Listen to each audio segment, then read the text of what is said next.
a very experienced player, like one of the guys in Dota, and he's very formidable, and like it's so easy to work with. And now that's it. Nice. Well, the compatibility has worked out so far. You got that 2-0 against Azure Ray. 2-1, correct. Thank you. That 80-minute game, you know, it threw my mind for a loop. But let's see how this goes down in this game against Falcons. Best of luck. Thank you. Just like that, hearing from Milan himself, we're ready to get into this game. Falcons facing off against Nouns. Trent, I gotta say, you know, the panel, it disgusts me when I hear the bias for, you know, against the North American region from Fear himself. Unbelievable. Oh, I see. It can't just be that Falcons are like one of the best teams in Dota right now, if not the best teams in Dota. It's, no, that would be crazy. No, definitely not. It must just be the bias here. But we got ourselves an interesting one. Timbersaw going to be running here into the mid lane, facing off against Pango. Get to see Copy, how he's able to do. The young German player, indeed, coming in and with a little bit of connection with Milan, which I didn't know about, actually, so that's pretty cool. Yeah, and then, I mean, speaking of Copy, we had this discussion where, you know, Gunnar was mentioning in the interview where, you know, he was a little bit nervous, first time playing on LAN and stuff. What a series to get you started, right? You know, you come into this big, nice, long series here. It's also a LAN where you're doing this classic thing like most group stages where you get to start without the crowd, so that's a nice way to kind of ease it on in. And hopefully he's feeling pretty comfortable here because even though 9's been off for a while, it's going to be the 9 Pango here, of course, and very, very comfortable on this hero. Totally. Well, we'll see how that one goes out. Mid lane going to be one to watch, but then off on the other sides, we also get to see the Oracle, a hero that I haven't seen in a while. Snaking getting a run at it, facing off against Lelis. And what could be a pretty scary lane for either of those supports, honestly. If Skitter finds a nice stun, they get a root down, that Grim could be in trouble. But of course, Gunnar, you run in and just start rolling over this Oracle. It could be a problem. Yeah, it's a nice pick too, right? Because they're trying to rely on this Inkswell. We saw quite a bit of Grimstroke earlier today as well on some of the other streams, I think, is where it was being picked the most. But the Dispel versus the Inkswell going to be super important, because that's kind of how you're hoping to utilize the most on this hero. So Snaking going to be in charge of keeping his core safe.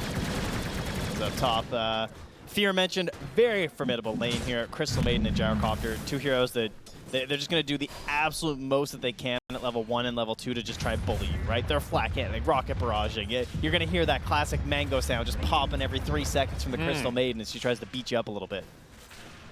Constant spam is definitely a problem, and you could already see back there that Mar trying to hide behind trees to dodge the flak hits that were coming in as well.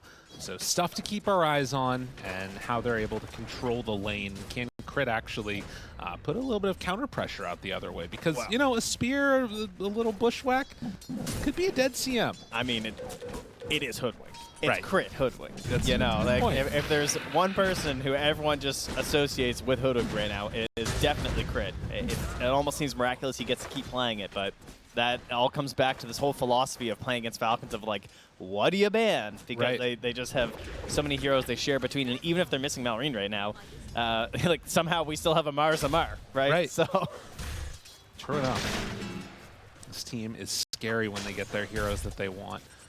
So far, lane's looking kind of okay. It looks like Grimstroke's been picking up a decent chunk of the CS down in the bottom lane as well. Yeah, he's been stroke of fading for some of the range creeps quite a few times here as they try and control that, and obviously Gunnar doesn't want to dive in for it, so. Nice little play there, too, to use the false promise to bring the creeps into deny range. Yeah, sneaky oracles.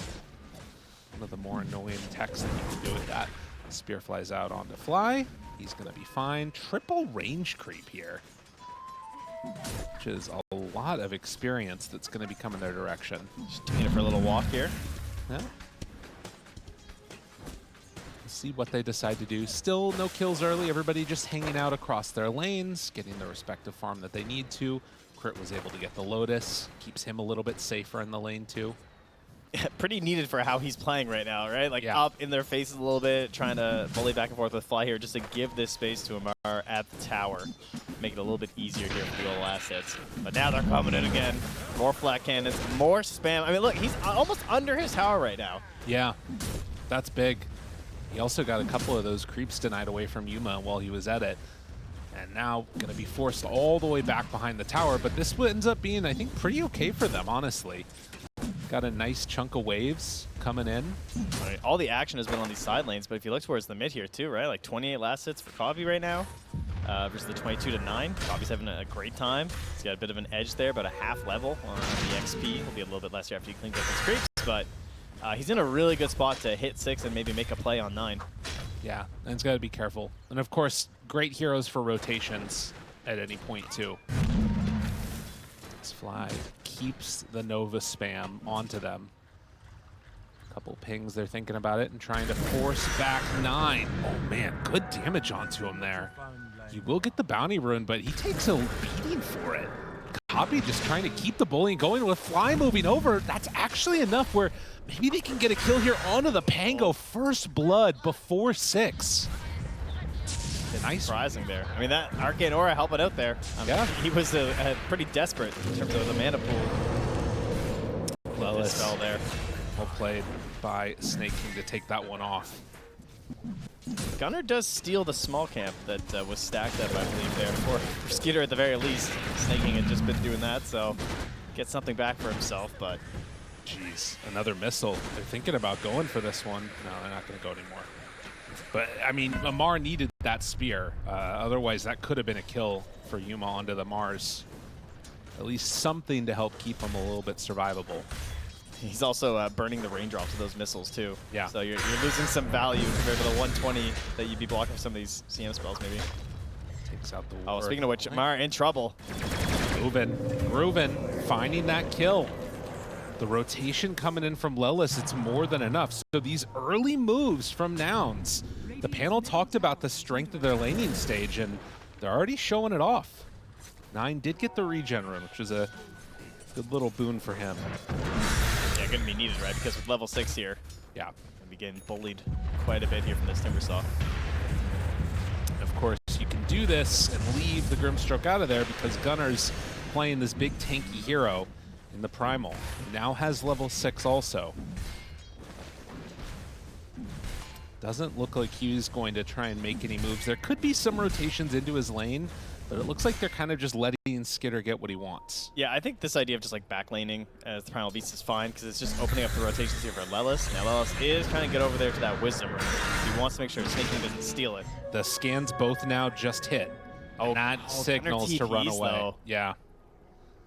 Yeah, they won't get him. Which means he won't get that next wave for free. But just securing it, of course. Well, so far, so good. Slight lead for Nouns out of the first part of the laning stage. What you might expect, given the lineups that they've got. The main difference is just that one kill that went onto the Pango, but Pango's certainly doing fine. Now Lelis chasing a bit. Gunner's a bit far away, but is trying to connect. Decides not to go any further. Instead, Crit now runs into Fly. Ex-teammates battling each other a little bit there. And with Copy making the move, that's going to be enough to take down the Squirrel. Well, this offlane is struggling. The Myers is going to be like their action hero in this game, right? He's the one who's going to create situations for you to actually come back in this. And Amara's kind of just stuck glued to the lane right now as he is the poorest of the cores, and that's kind of forcing these little moves here from Crit when maybe he's not quite ready for it. Moving in. 9 trying to do something. Oracle has a lot of magic damage, but it's not going to be enough. And 9, if he's not careful, might get caught out here on the second side. Okay, now Haste Rune spawns, and that means he's okay. And in fact, he's getting Lelis. Wants to make the move for Lelis. With CM moving in, 9 can't play quite as aggressively, although still looking, hunting, finding Copy. Turns onto him, and now the Frostbite 9, not like that! Oh, no. Oh, Haste Runes, how many times? And now down bottom, Skinner also in trouble with Yuma making the move. Nouns are taking full advantage, and Falcons, they're left lacking. They are really taking advantage of these heroes, like you said. I mean, this is what you got to do, right? Like, get a little bit of a lead there, recognize that, like, Myers, again, he's just glued down. He's stuck. He hit 6 now, so he can't get the point in the arena, and maybe now there's some sort of a threat of a TP, but just knowing that help's not going to be there yet. Plus, losing the Pango, obviously, was pretty bad stuff for them. And that's a Kaya now finished up here for Copy, so early boost here to the damage. Snake King will hold on to the tower down bottom, start to get the levels up for the Oracle. Needed, considering how much pressure there is. And, well, Crit standing on his grave from earlier, and they will get the bushwhack. Nice connection. Oh, A little off the mark there with the Timber Chain. And that's going to keep Crit alive while Copy goes and cleans up the stacks that have been built. Crit needed that one. He's trying to draw this attention away. I mean, he also just needs 6, right? So they can maybe create some sort of a smoke play opportunity here. Oh no, Amar, he's in trouble again. Moves in with the Timber Saw and an easy bring down on Amar. That boost damage from the deforestation goes a little bit crazy there, as 9 is going to bust out the ulti here. Gunnar does a short little skip and a hop back to his side. No 6 yet from the Grim. Also, no one else is soulbind too, but... And they find Crit again. Worth noting that that is also a lot of stacks up in the jungle. Is 9. Oh my god, he has a bunch too. I mean, Yuma he's starting to work on these a little bit. Over in the triangle there, yeah. Yeah, a little bit of thieving here. There's been a lot of stacks built in this game by both teams. And yeah, Gunnar just took, I think, like around a 3 or something, and then there's still Ancients over there as well. Well, they do have a good ward here, as you can see, as they're just passing by there on Gunnar. Maybe that could give them an opportunity to do something. Amar's going to see that his camp's gone, rotate back towards his lane. Crit's here as well. He's moving in. They wanted to get a catch there off the scurry, but can't get it. It's pretty good sort of presence of mind by Nouns to not try and go for the full steal on Yuma. Just take away the ones that would accelerate Mars's farm. And now Gunnar making the move down bottom, threatening Skitter a little bit. He's taking a lot of damage, but with backup in the area, Oracle ulti out. Will it be enough to take down this Sven? It's a good chunk of damage, but now the spear connects. Skitter, he's gonna heal back up through it. Oh man, all of that stuff paired together was enough. They keep him alive, TP out with 2. They managed to escape. The Seeds of Serenity playing a big role there too to keep alive that Sven. Yeah, good combination there. They have it on the hoodwink there too, so a couple opportunities made for those kind of plays. But they needed that desperately. Yeah. Because they just been running you over, taking full advantage. And Copy likely just hoping to get this Blink Dagger so he can be a bit more involved. They're going to smoke up before it's even finished though, and they're going straight for Amar. They draw it on the map. It's actually Yuma that does it. It's like, hey, run up top. I'm TPing in. I'll see if they get aggressive on me here. No false promise for another 60 seconds from Snake King, so this bait could work out well. 9 runs right into the wave, though. Crit, they got him. And will it be enough for the kill? Yes, indeed. Amar still comes in. I mean, they wanted to defend their stacks. The stun is there. The spear connects, but the damage, the CM ulti, it's doing good work. 9 now in trouble. Copy gets the kill, and now bound together. 2 silence. Do they decide to chase anymore? Doesn't look like it, but they are going to come in for the steal. Amar, he doesn't want to give it up, but you go up there, you're going to die. He does not manage to get any of that comeback gold that was invested. Oh man, that's such good heroes for stealing stacks. Gyrocopter and Timbersaw getting in there. And what positioning from Fly? Like, the arena's down, they're kind of fighting in there, and he's just on the outside of the arena. So you guys are a little bit too busy to come deal with me, unfortunately. Gets a full duration CM ulti right in that fight, 1500 damage. Huge. Copy. Big land, big appearance for the young player, and he's showing up in a big way. Top of the net worth at this point in the game. And every time Amar comes back to the lane, wants to get a little bit of space for himself, and he just gets bullied. The chase down, it's going to be there. They move in with Gunnar, find Snake King first, and the follow-up, Amar, there's nowhere to go. Nouns have your number. I mean, we talked to Virtus.pro when G was interviewed. He was talking this idea about like copying the teams that are winning. He's like, we're cosplaying Falcons. That's what we're up to right now. And I mean, Nouns kind of similar ideas here. You know, a lot of these like core heroes. Obviously, we've seen like Gyro, Timber, Primal Beast, but maybe not so much copying. It's just copy himself. But this idea of like Falcons have done so much stacking. They've been doing that for the past couple months. They're always getting these huge stacks, and they get such a big infusion early. And it feels like Nouns are fully aware of that and really trying to target and force that down. Right, and instead of trying to do what they're doing better, they're saying, all right, we're going to come up with an answer to what you're doing and try and outplay you with it. Man, we're going to stack and take your stacks. Exactly. It's a humongous bank of gold here. That is so much money if he can finish this one off in just a couple of seconds, which it looks like he's going to be able to. And he also stacked it again. Oh, my God. Oh, little mini Chrysalis going in for the Aghanim Scepter next. But a big timing for Falcons. Pangolier gets the Diffusal Blade. I mean, we've still got to keep our eyes out for that, and then also eventually Amar's Blink Dagger. He's getting closer to it after going for a lot of little mini items to sort of propel him, but it's taken a while. Man, how do you play this fight, though? Try and catch the gyro with, like, the initial grab into a sharpshooter, maybe, from the hoodwink, and that's kind of your damage? Right. It's not going to be easy. You get these big, beefy frontliners of the Primal Beast and the Timbersaw that you have to get through somehow. And that Primal Beast is working towards the recipe of a BKB. Mm. And also taking the Wisdom Rune here for Gunnar, too, so. Just injection, all of experience and everything else into him. I mean, you know, the panel talked about this too, but like this idea of the Oracle, what's sort of the reasoning behind this hero? Look at this smoke, too. They're right behind him, and they're going to try and move up here. But this hero is great if you have something that's a centerpiece, like a Death Prophet or whatever else to try and stay alive. But in these team fights, when things start going crazy, if you can't turn the fight spectacularly, it all falls apart. Saving Amar here, it's not going to happen that easily. They roll through onto 2, trying to do what they can. This Fusel Blade, do they have enough? I mean, Oracle's still in trouble. Amar did get saved, but Gunnar, he's on to crit. They find more silence now onto the Pango, and all the damage out! Double kill from Copy, looking for more bodies to drop.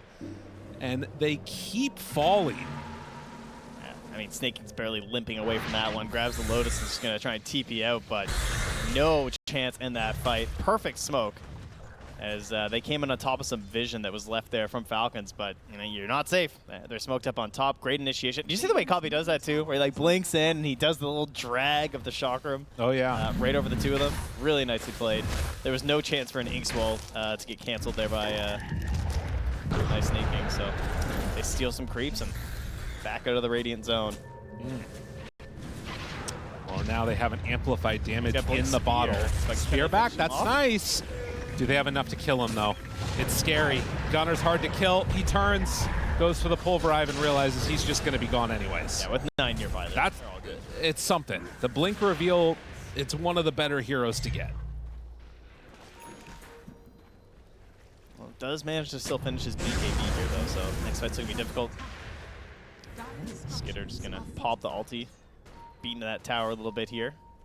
Crits. Coming back for round 2. Scurrying around, gets some good vision in the area that Nouns is trying to set up on. Now realizing this, they find Copy for a moment. I thought about going, but they're just defending Skitter and making sure he gets that tower down. What can they do? Amar, Blink Dagger. They need to be making moves with him when they have their abilities on cooldown or off cooldown. Yuma closing in on that Aghanim Scepter here for the Gyrocopter, the big boost in damage. Decide to go in with the amp damage. Gunnar, thinking about it. Has his BKB, can play aggressive, but not quite online. Next onto Snaking there. Yeah, they're doing a good job of dodging. I mean, it's a 6,000 gold lead at just under 18 minutes, but it does feel like Falcons have stopped the bleeding a little bit. See if they can find a pickoff. Oh, Snaking. All right, he walked into the wrong neighborhood. All right. I was not expecting that very optimistic ward mid to do much, but it does help them get that kill. Maybe it'll last a little bit longer. 9? He's in pretty far. Does he have a way to get out of here? Looks like he will. The rest of the team not collapsing on this area. Gunnar had already TP'd up top. Copy. Sees one. Jumps in. Finds him. Crit. Stunned. Oh, man. Just right on top of him. Needs to find a Timber Chain. It's enough. Dude, this guy's good. I mean, he's not only good, he's godlike. Gunnar, he's in some trouble, though. BKB, not going to save him. They get 9 mid. Looking for him. Hard kill to find. But yeah, that kill onto Gunnar is important. Anything that you can do to try and slow down this fast tempo that we're foreseeing from Nouns.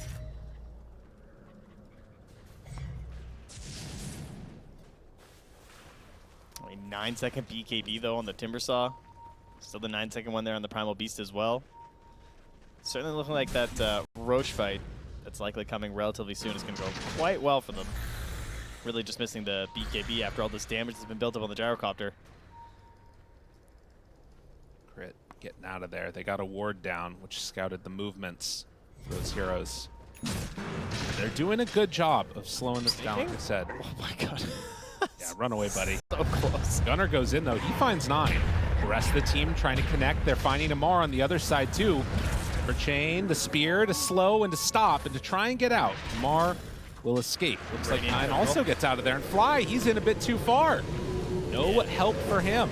He was trying to play super aggressive because of that ward in the mid. He was just kind of like camping up on this high ground, but got a bit caught out there. Another rune, this time a haste. And Falcons, with the good dodging they've been doing, have been able to build up a little bit of momentum for themselves as Amar tries to get towards that BKB. Skidder also eyeing up his.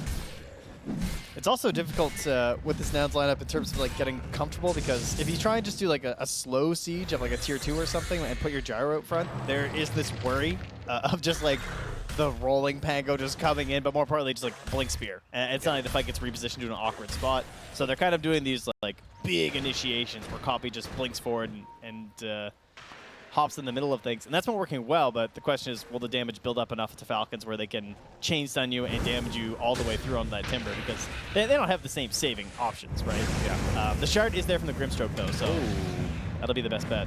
9, Skidder turns BKBs, grabs the ball, wants to play around with it for a second. 9.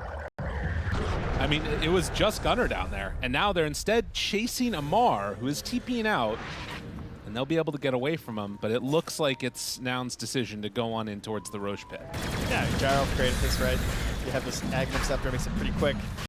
Difficult for them to contest, and Gunner's just happy surviving up top. Even if he wastes his BKB, he knows that because of how much they expended on him up top and the general positioning of the enemy heroes, then this is going to be a pretty free Roche for the team. And they're just kind of checking off all the boxes. Everything looks good for Nouns. All according to plan. Now, we did see in their series versus Azure Ray, there were situations where this did start to happen, where they like built up this lead. But thankfully, the struggle to go high ground shouldn't be quite as terrifying as an entire minefield provided by techies. And to be fair, they did end up winning that game as well. Oh, yeah. Yep. It took them a while, but they got there. Oh, it was 90 minutes. I mean... Radiant's bottom tower is under attack. Well, we'll see if they're able to keep up that same type of pressure, Nouns, on Falcons. But it does feel like, you know, you're starting to get to a couple of these items that enable Falcons to take the fight the way that they want. Pango is getting closer to an Agnem Scepter, about 1,000 gold away from finishing that one. And Amar just has that BKB flying out to him right now. So smoke up, take the fight. Maybe find a pick-off with this Aegis going on.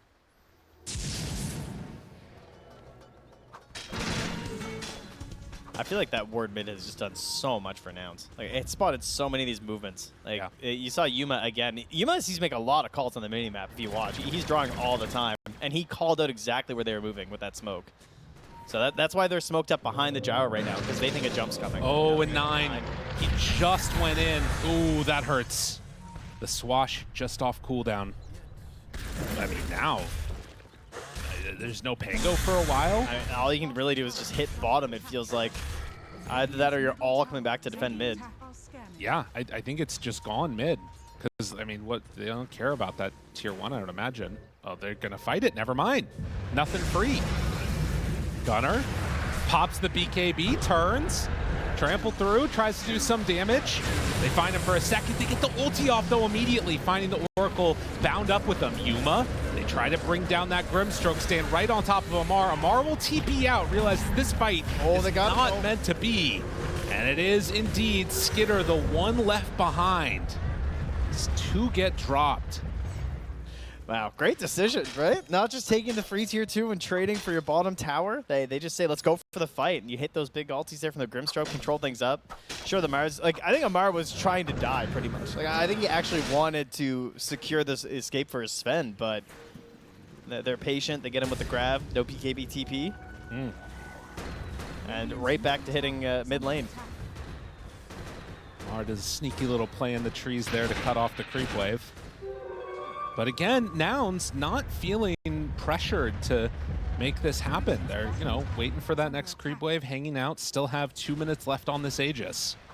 All Falcons are going to spread out and try and get whatever farm they can. Yeah, they have a ward inside their own dire jungle right now here too, so has spotted where Crit was moving through as well as 9. But now Chris is going to hit the wave anyway, so. He's right on top of Amar. The BKB's still on cooldown for 25 seconds.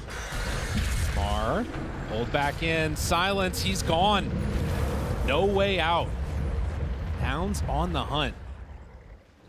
Yuma's really one goal here, you know? Yeah. Just still mid, he's pinging it right now for his team. Dire's top tower is And under Crit banished off to the wilds here to just farm up the top part of the map.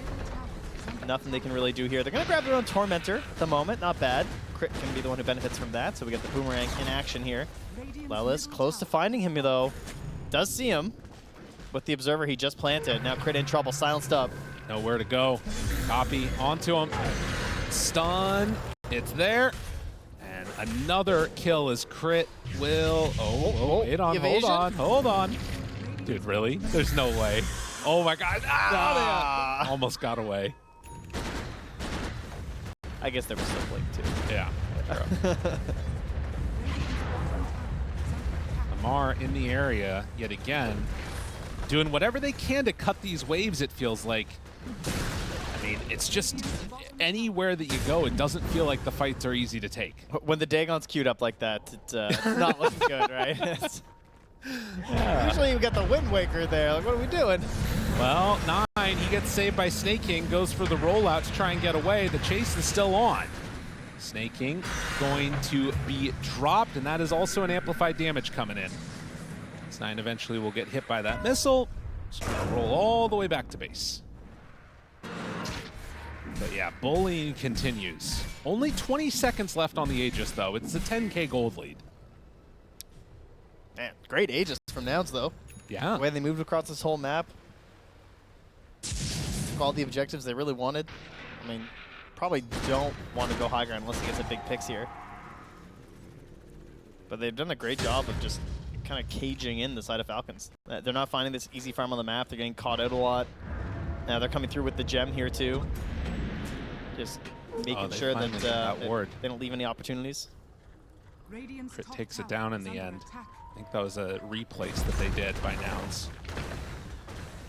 But now it's bottled up amp damage, and Yuma about to finish a Daedalus. This is some scary times for Falcons. I mean, it's like you said, you don't have to go high ground here by any stretch of the imagination, but pretty much any fight that they take, I think Falcons are going to be coming out behind. I really like the Shiva's choice from Copy, too. I think that just, it helps with the chase down on the sides of the map when they're trying to play this really annoying cat and mouse game. It also really helps for just going high ground. Right. Right? You just hop in, you blast it, get some vision, get extra survivability. Dude, you think he actually built a Dagon? No, all right. He's queued up a Lincoln's. Never mind. He's switched it up. We'll see. he might come back. Oh, into that tower. Bro. The worst part is it's so primal ready. Too, so it's just like, there's nothing. Yeah. He was so freaking ready for that. Oh, my God.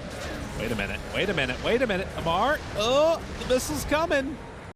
He knows where you're going, and Lelis there to clean it up at the end. Jeez. We need to up the high five game, though, I gotta say. Yeah. Wow. That was a great opportunity. Wait a minute. That's an important kill. Skidder in. That is huge. They get it on Skidder, too. I mean, if there's going to be a saving grace this game, it's got to come from the Sven.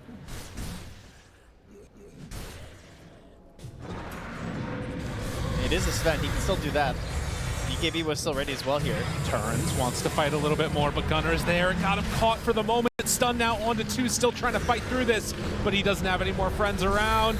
Snake King has to run away. He does manage to get the blink out, which is nice. It's going to save his life as Snake King dies. And even a buyback from the Oracle. Was worried they might just chase him all the way back there. Yeah, they do have quite a bit of chase. Okay, blink on Primal, blink on Grimstroke. So, just in case.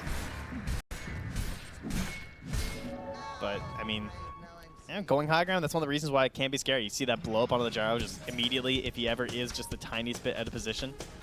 The bad news is that it didn't happen when there was a Roche spawn. That would have been great. Yeah. That would have been like the kind of the situation that really helps get them back in this game. But now you can just imagine that now we're going to look for that. Probably just end the game off of it. And you know what? It's not a Lincoln's. He goes for the Deso. So I like that play. That's playing to win. You know, it's not this idea of just like, oh, I'll get a Lincoln's and try and play to not lose, but too defensive. Like, if he gets this Deso and they create these opportunities near the high ground, maybe that's the damage boost that they just need on Skitter to just win this game. I mean, it's fair, right? Like, I'm thinking about it a little bit more now. Long Roche. And it is going to be a long one. I'm wondering at this point, like, based upon how quickly they were able to blow up that gyrocopter, there isn't like that super easy save on the side of Nouns. The best thing that they've got is the Grimstroke Aghanim shard, but there is that worry that, like, you know, if he gets caught or something else, that, you know, if Nouns are stepping up to a high ground or not in position, they could get torn apart. Massive damage comes out from that Sven, particularly when there's a Deso to pair with it. Well, Crit trying to get his own damage here too, as he gets the 15 talent of the Acorn and then is closing in on his Maelstrom before he gets into the Gleipnir. As those BKBs will be starting to wear down, and he got 6 seconds left on the Primal. Ooh. So he's already worn it out. Smoke up. Gunner sees Amar. Do they decide to go? Yes, they will. Where's the save? They need something, anything. It's not going to be in time. Oracle not close enough to save, and that, thankfully, it's a long Roche. Like yeah, that's true. Falcons will be happy about that. I mean, that's one of the problems when you're a poor Oracle, right? No Blink Dagger, so no chance for these saves. Love the decision by Nouns to just go for it and to take advantage of the fact they have this massive burst. Right. It's going to be a long wait if you want to stay in there. Fly might just be hanging out for a bit. But yeah, that it will still stay on this side of the map, but this gives time for Falcons to get into their next items, although it does look like Nouns are just going to make the aggressive play as Gunner is waiting for him. Spots 9.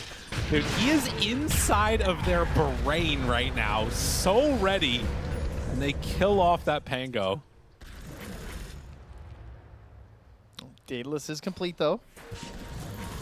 Sven gets bigger. Good TP out. Crit, is he going to be so lucky? Atos to try and escape.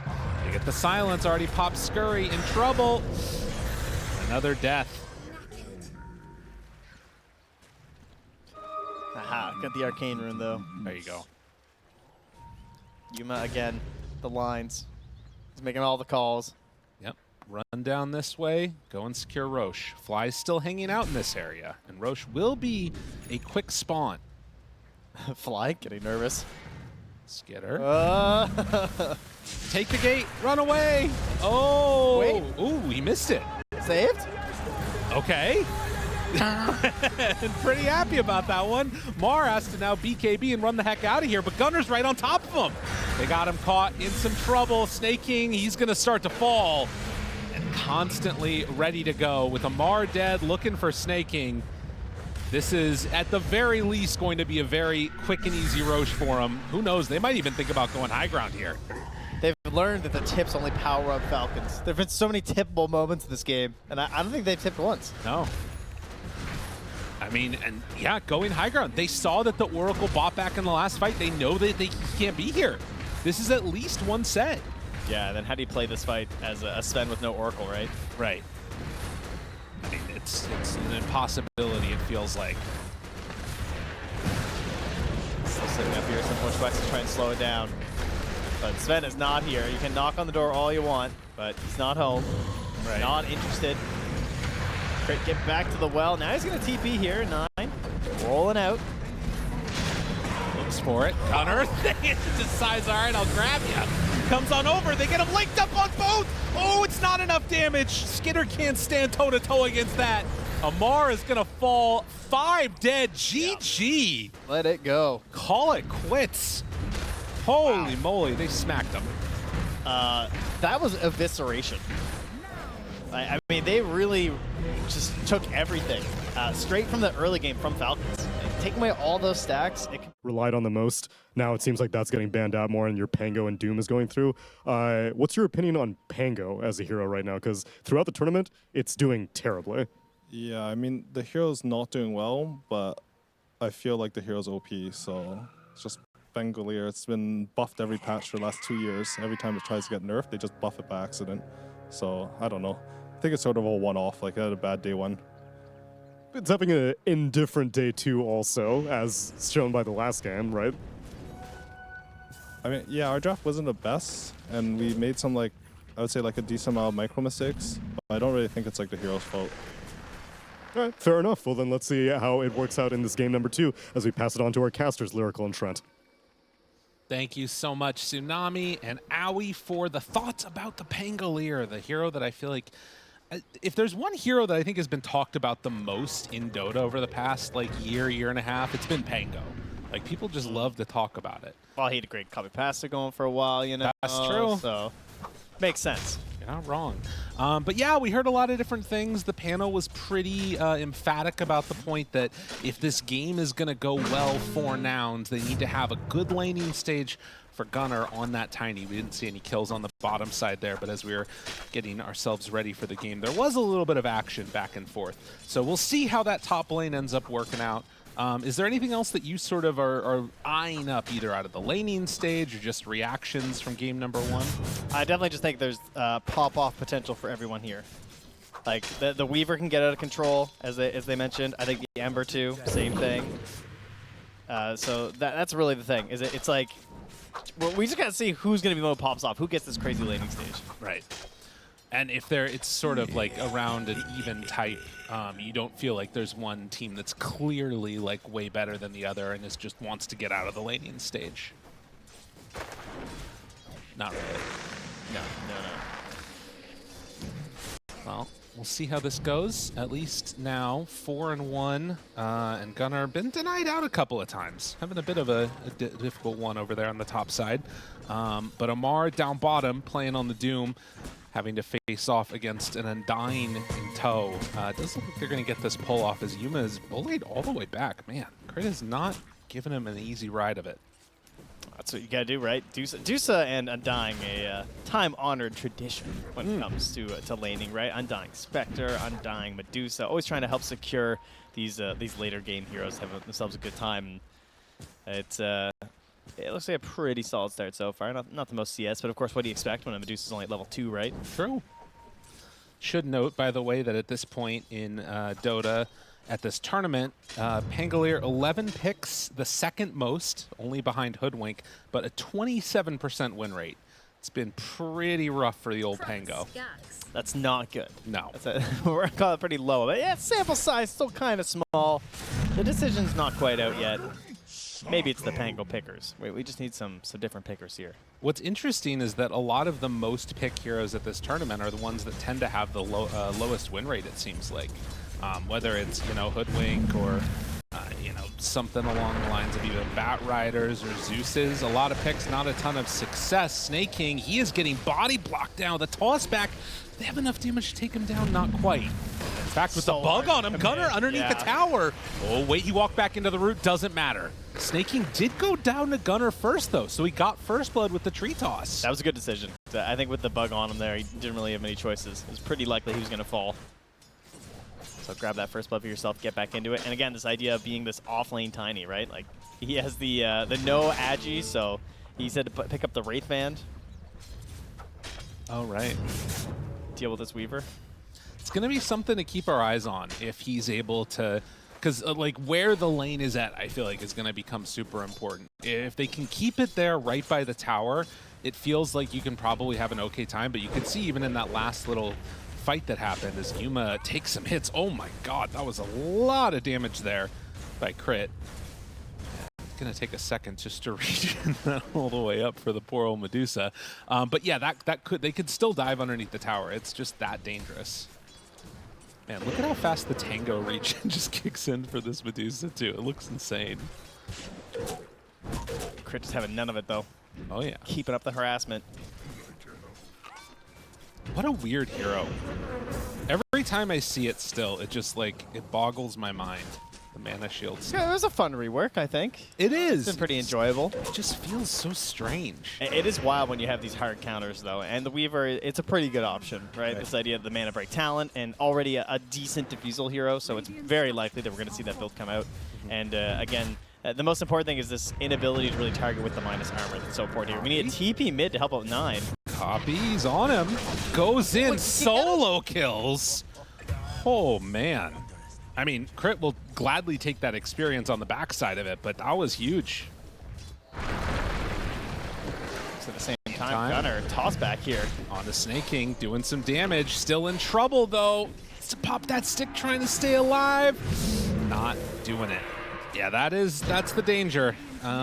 He is not having an easy game against this Weaver here. Lelis, oh my god, is he going to get brought down? He Goes for the tag up, foul. but he can't get him. Turns, good damage, good root. Skidder in some trouble. It takes him a little bit before that Kushi comes back up, but it looks like he is going to escape. Yeah, just need that one little touch there from the Shikuchi if you want to actually secure that kill. Gunner needs the greatest tree throw of all time here.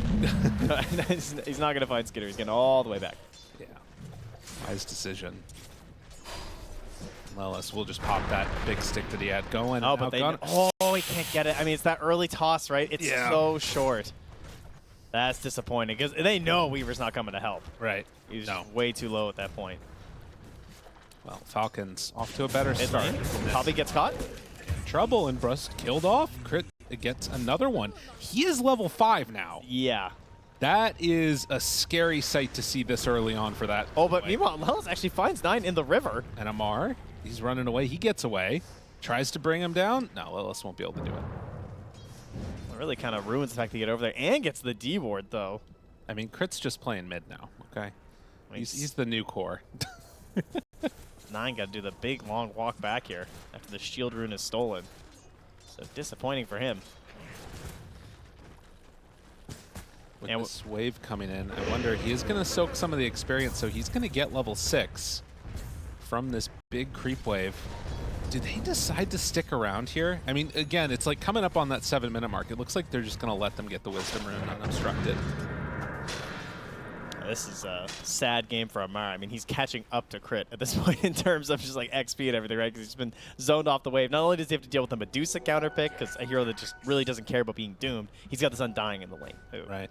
He's just not able to contest with whatsoever. The speed aura certainly helping to keep up his survivability here in combination with the boots. Well, if there is some positive news for Nouns out of this as well, it's that your Tiny is like about even with the Ember. So Ember has also been pretty heavily hampered with this. As Gunner turns, hits Skidder. Skidder does have 6, so pops the time lapse and gets away.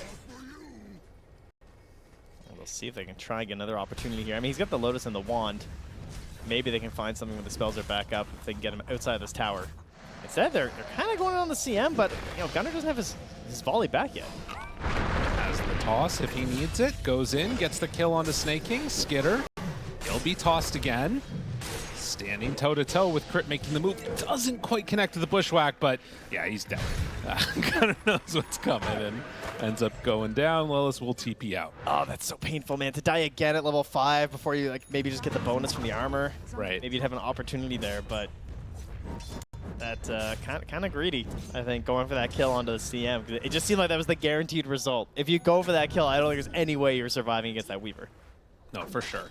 I mean, I still think that like this combination of Tiny with particularly like adding in Dark Willow now, right? You do an Ava toss with, the ulti on top of him there. Whoever gets caught is going to be dying in that most likely.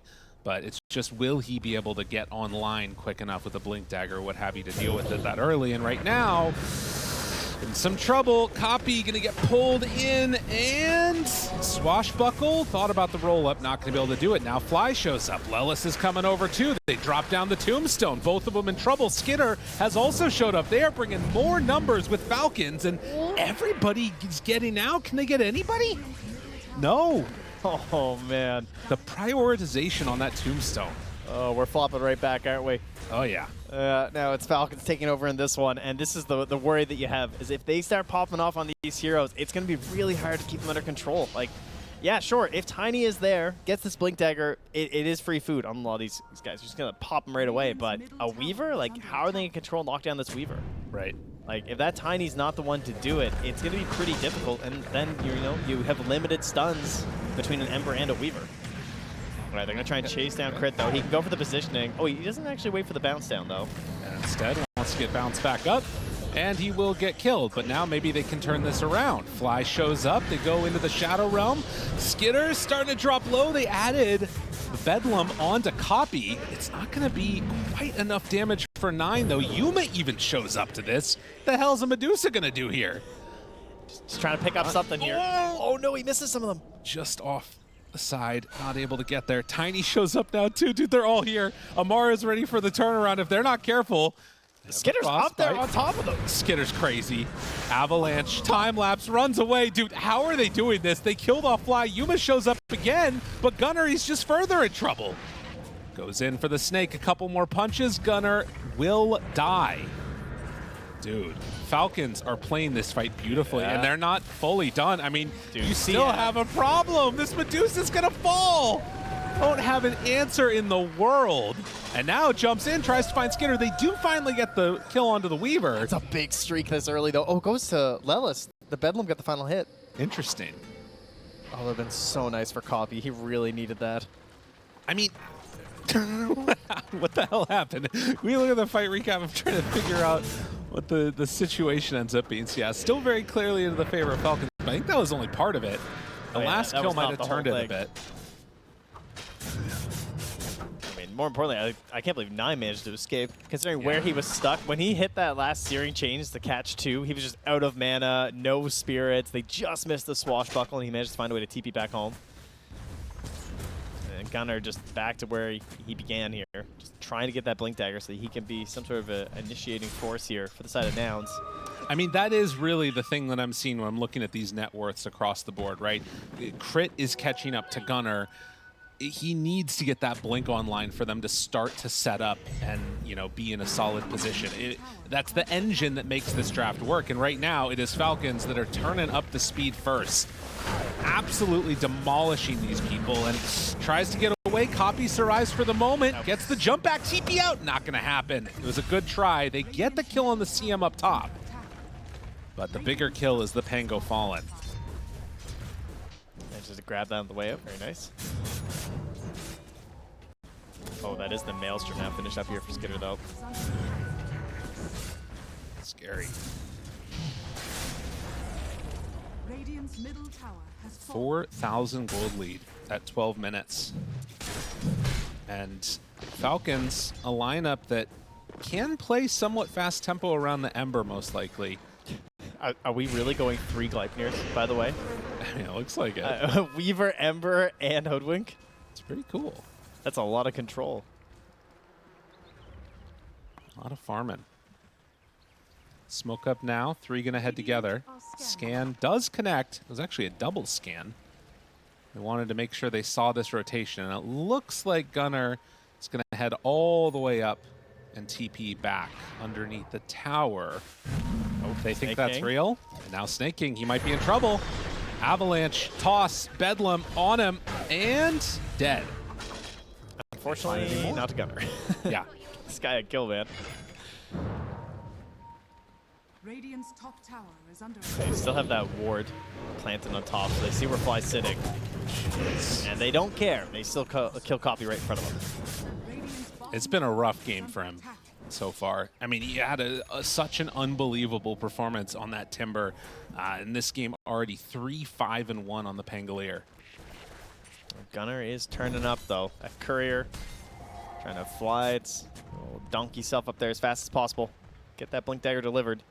So we got level 8 Tiny. So we got about like 900 burst just straight up from the Tiny. Okay. Fly. So if you add the Bedlam, they might be able to combo down the Weaver. Not quite enough. Seeds of Serenity keeping him alive. But, oh my god. 9 comes in for a last touch. And now on to Crit. The roll, it's gonna go.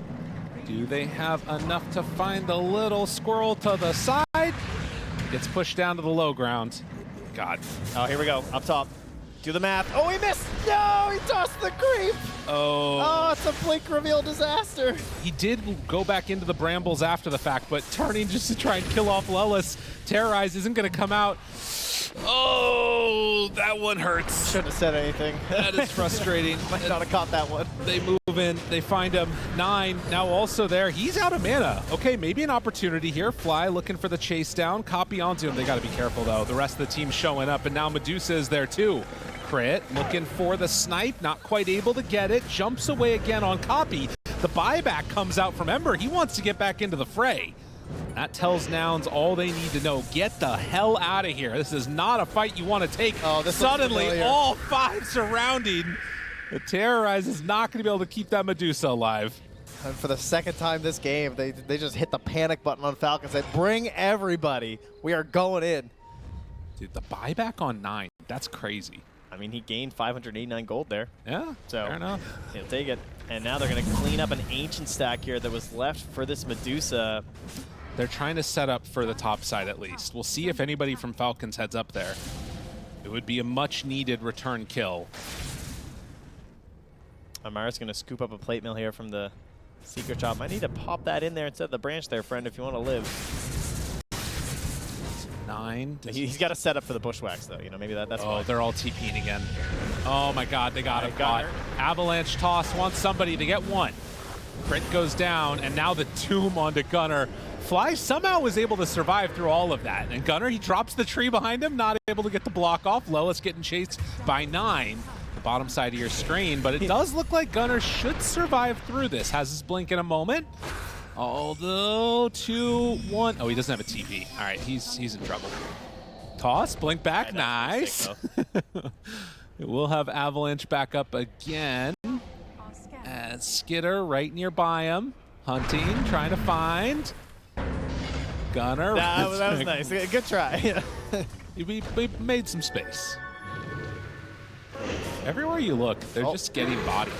Wait, Fly turns it. No, he gets away before they can burn the mana.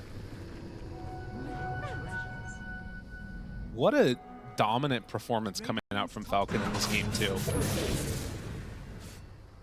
Yeah, and if you're on the side of Nouns, you're thinking like, how do we get back into this game? And a lot of it just comes down to the Medusa, but Human's got a long road to deal with here. And yeah, that looks pretty accurate, I'd say. Oh, that would have been big. Not able to get it though. I like the try though. You got to make plays like that. I imagine we're just gonna keep seeing them play these moves off of Gunnar. You would think, right? That seems like your best chance to try and get this big damage. Right. That is a fresh Shivas here. That was a pick pull? Did he just misclick pick pull? I don't know. Well, whatever the case is, Amara is going to go down. Did he mix up his Shivas at pig pull? But that's what it looked like, didn't it? It did a little bit. he pig pulled standing still. I mean, sometimes you just want to be a pig, you know? Regardless, is a nice comeback kill for Nouns. Still definitely feeling like this is all looking good for Falcons. Now Lelis does have some vision over here, walks right into the root, burns all the mana, and suddenly they get themselves another one. Falcons, a little bit lackadaisical around the map. I mean, this is very much the possibility that can happen, right? Like they have the blow up. Once the blink gets out, and it just takes one hero to be taken down because, yeah, sure, the Tiny's not there for that kill, but the reason why they can go aggressive these other 2 heroes is because they just got the kill on the 2 before, and Gunnar's just ready to try and up that damage even further here. See if you can finish off an Echo Saber. You got to take out these towers if you get an opportunity to. Anything to sort of give them more room on the map to take fights. But will it actually end up working out for them? Still a lot to be decided in this one. Doom is working his way towards a Blink Dagger next. The rest of the team grouped together to try and take the Tier 1 tower of their own. But with only 5,000 gold separating the 2 teams now, some signs of life for Nouns.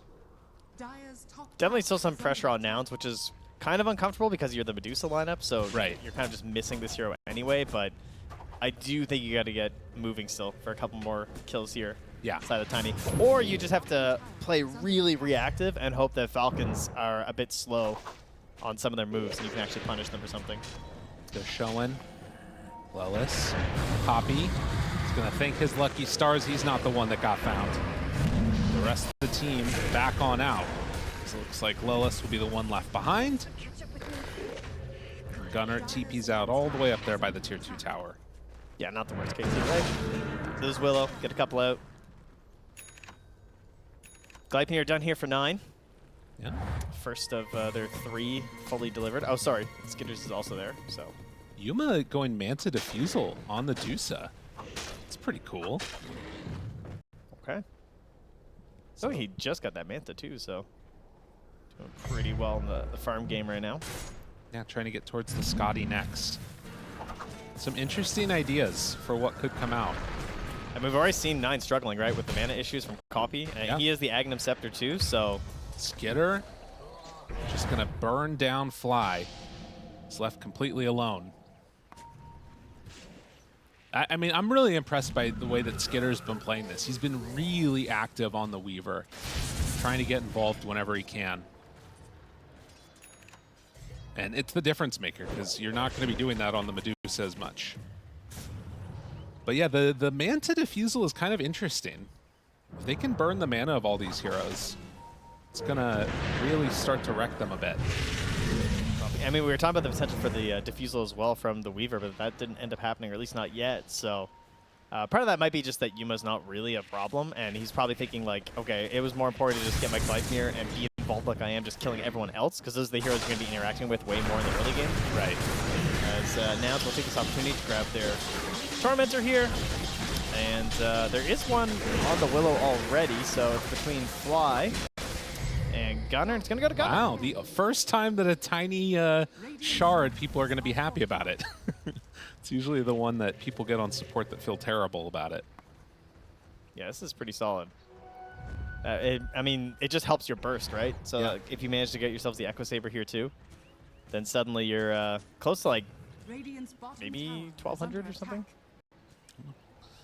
It's pretty nice. They're heading up to the top side. If they can catch sight of Hoodwink, it will be an easy blow up. And Crit is over here. Has the Atos, only real thing that he can use to keep himself alive. But nobody's showing because they are down on the bottom side of the map taking Roche. And this is problematic, not only because you're burst oriented and they're getting themselves the Aegis, but we're also getting to the stage of the game where these HP bars suddenly just like double. Yeah. Right? Like it is kind of the phenomenon of modern Dota where people don't just exist at 2k HP anymore. You know, by the time we're at 30 minutes, there's going to be heroes with 3k HP, 3,500. Then we crack the 4ks, and that's where this tiny idea just really falls apart. One of the reasons why we don't see it core anymore. Yeah. Ooh, Whew. nice snipe. That's a big sharpshooter. Well played. So they get that one. Gunnar's still playing up top. Dire's top tower is under attack. They don't have Doom available, obviously. Copy, spot snaking. Says, hey, how you doing? And that should be a pretty quick kill. Meanwhile, Gunnar's still running away. They're going to have to give up the chase onto him. Falcon's not going for any more. But there's, I mean, again, like you say, there's the worry about, Tiny not being able to blow up people in a single volley.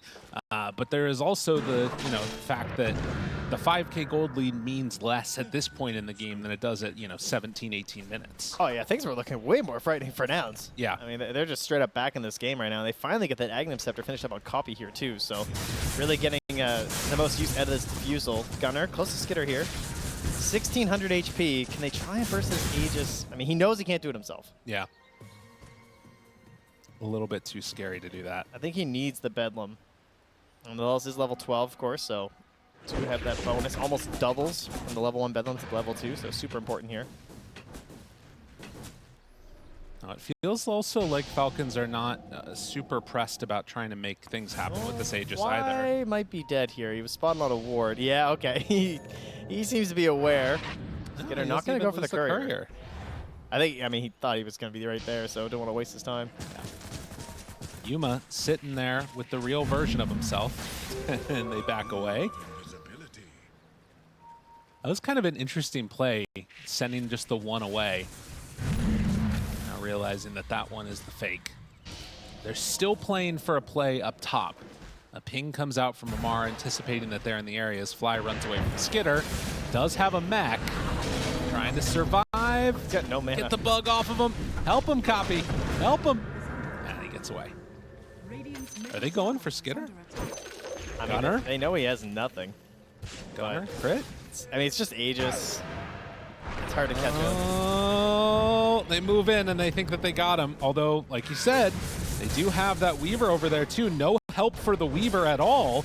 Moves in, they take down the Aegis as Gunner's still alive here, buying time. They won't go for a second salvo onto Skitter though. But they did burn through the Aegis. Still 2 minutes left on that one. And he lost his mana pretty quickly as well. Time for Snaking to start investing, I guess, here in some Arcane Aura. Not that that's ever going to help you, but it's something. Let me see a big Shivas here from Amar. He's running to a bunch of heroes. Yeah, he is right in the midst of all of them, and they got the roll-up off, which means Pango, no abilities used for him, down to half mana already onto Yuma, trying to burn through their mana. Not sure if that one's going to work, though, and without Gunner, without friends, that is going to be Nouns losing 2 more. Amar just walking in, fighting them all, and just no options here. They really have to be like set and prepped in these fights right now from Nouns. Oh, yeah. And you know, you're a little bit behind, so you're not getting a good jump in here. If you're not getting that initial burst here from the Tiny, Yeah. gonna have yourselves a pretty bad time here. Amar, 2,000 HP. Oh, my God. Yeah, you don't want any of that mess. It's so scary. Radiant's middle tower has fallen. Okay. Radiant's Yeah, top 26 tower minutes now. Snaking on the other side of the map. I mean, it speaks to how, like, Radiant's strong they feel on the side of Falcons. With none of those heroes alive, Nouns can't even really take the fight yet. But I think a wise decision to back out here. A great ward placed, scouts all this movement. And Falcons going to go farm up the whole map. And now that lead is really ballooned out. Yeah, and if you're Nounser now, you got a little bit of pressure on you to go for something here. Again, they're gonna find once more where Skitter's at, but the damage just not going to be there with the help of the Willow. Crit also on the escape here with help of the Gleipnir. And another Gleipnir. Copy. And some Ruben. chains. And a Bushwhack. And the ulti. Dude, Radiant's bottom that's just so annoying to play against. Yeah, the couple of fights where Falcons are the ones starting it off, it really has just felt like a huge difference in terms of effectiveness. All right, now Lelis has linked up here with Gunner, so in theory, if they manage to find the Weaver, he comes back this way, they could get a kill. But look at this deep ward as well from Crit that's spotting this movement of Yuma. They know that he's heading in towards the Ancients. And Skitter knows there's no other heroes coming to hunt him, so he can just kind of safely farm these Ancients. Yeah, if he wants to, you can go for that Wisdom rune too. It's coming up in a little bit, but it looks like he's just coming back for the wave. Lelis shows. Bedlam down. Feeling safe, TP out.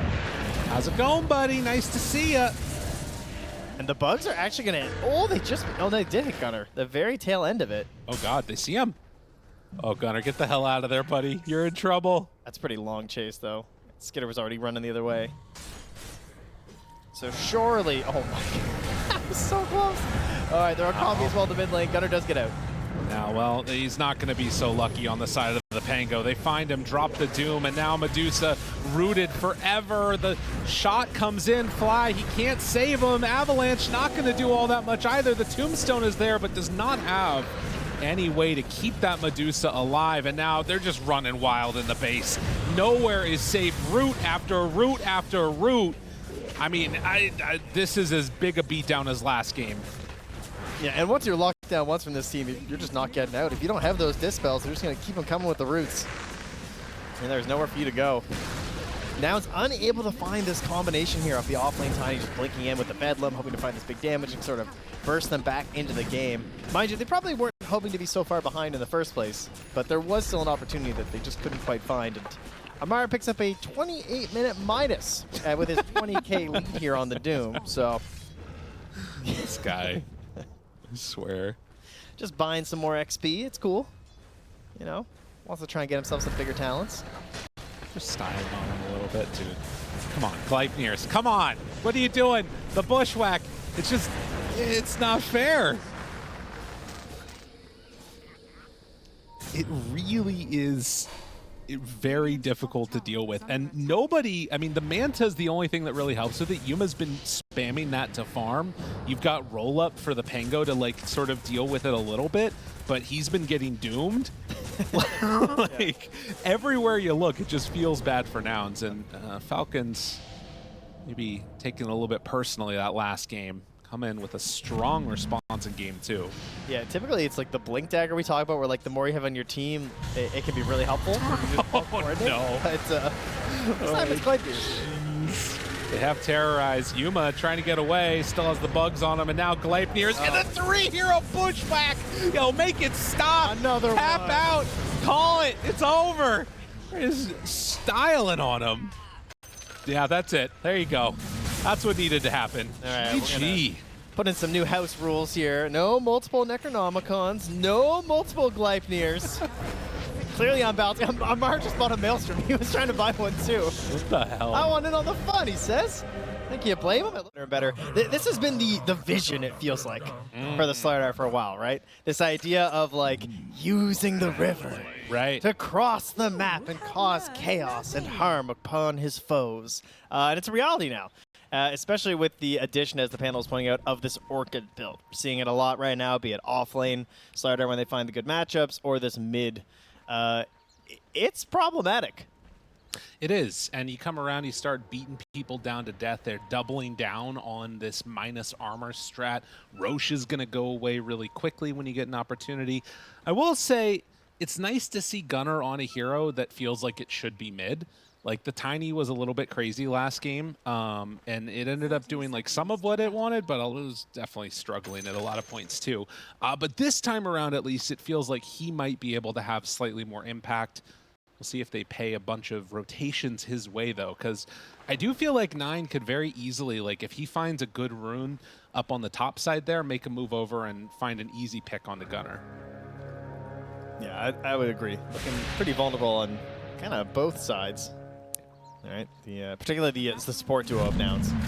Like Fly going to be using those leaps pretty frequently, I feel like, in some of these situations.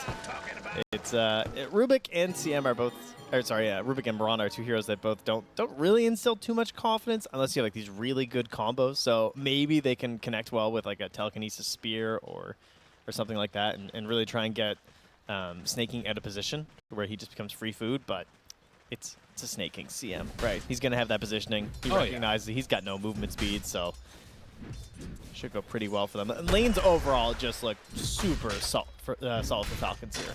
God, you can already see it. Just the early going, how tough this matchup is. Like, every hit that 9 throws onto Copy, you can feel how much worse it is. And then, like, when Copy's trying to hit him, it's just nothing is happening. Yeah, I mean, you try and think of, like, what are the positives of the situation there. And, you know, I wanted to give him some credit. Oh, he lived. Living. He didn't chase him all the way down. Oh, man, that is unfortunate.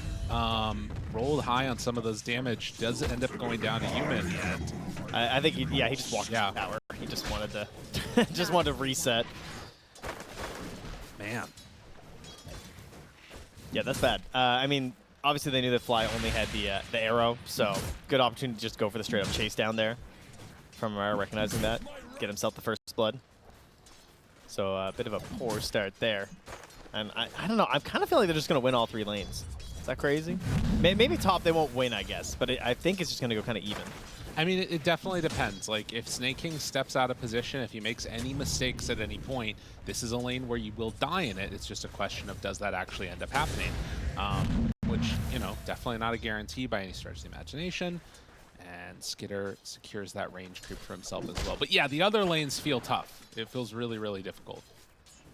And Lelis not able to deward or anything here to try and open up his camp, so it's not going to be an option here. He will get it now, but he's going to have to wait for the 3-minute spawn. Right. Which, as long as they control the wave, that's just going to be the good situation here for Falcons. Nicely done, Flag. Gets that range creep in between the both of them. Yeah, I think for me, the other thing that I want to see is obviously like mid is going to be heavily favored for Slardar, but we have seen Copy be able to put together some solid performances in the laning stage so far. I want to see if he can salvage something here, right? Like on paper, it definitely should be favoring 9. There's no way that Copy wins it, but if he can get out of this like with something approaching anything even, that's going to be a win in its own right. And so far, like, you know, he's hurting, but he's been able to get some CS here.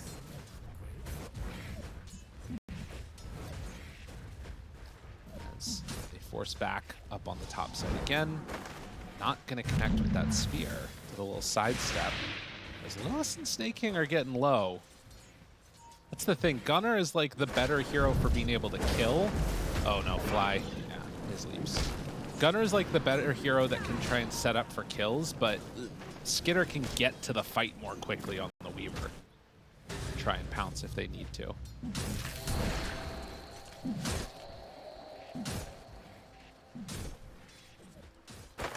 right, well, things settled down a little bit here for Yuma, right? Managed to find some CS here. The problem of the volatility has just been called a little bit, right? He's getting his last hits. And he's getting pushed back out with a couple of right clicks here from Amari. Amari did pick up the speed aura as well, so just going to assist both defensively and offensively down there. But for now, everyone just kind of happy to chill out in these lanes. This is an interesting moment. 9 has the bottle coming out. I don't know if Copy can do something, but he's actually got like a nice little window where he's somewhat low and can't play as aggressive. I mean, his CS is actually doing fine. Yeah, but look at this. I mean, he actually can't get the water rune because he just has the charges, and 9 could just beat him to it. He didn't have mana for it. Oh, that's frustrating. Well, he had actually already swashed. You just can't catch him. Right. Okay. like, he's just so slow in comparison. I mean, 9 just plays it out here, too. He's going to be able to use his bottle, fully control the bottom water rune tune. Yeah, that's good. I mean, it is still a level ahead right now for the Pango, and the fact that he's not been like completely crushed here, I think is still good, but it's a big wave that's coming in for him too. Yeah, I feel like 9's just going to clear up almost all of these too. It's because just, again, it's so hard to contest him because he's just going to bully you every single time. But, I mean, good news, honestly. I think that I was expecting a couple more deaths on the side of Nouns here in this situation. Right. And they've been surviving for now. I mean, Gunnar's got this double bracer build here, a couple charges stacked up. They even try and throw something back on the Skitter. That was good. That was a lot of damage. I mean, still is 1 and Salve, unfortunately, for them, but... Forcing it out. Has to walk all the way home now. That's not what you want to see for the Nouns team. Yuma, they talked about how bad this hero's laning can be, and you're already seeing some of it. Very low HP, and gonna have to get some more regen brought out to him or passed over.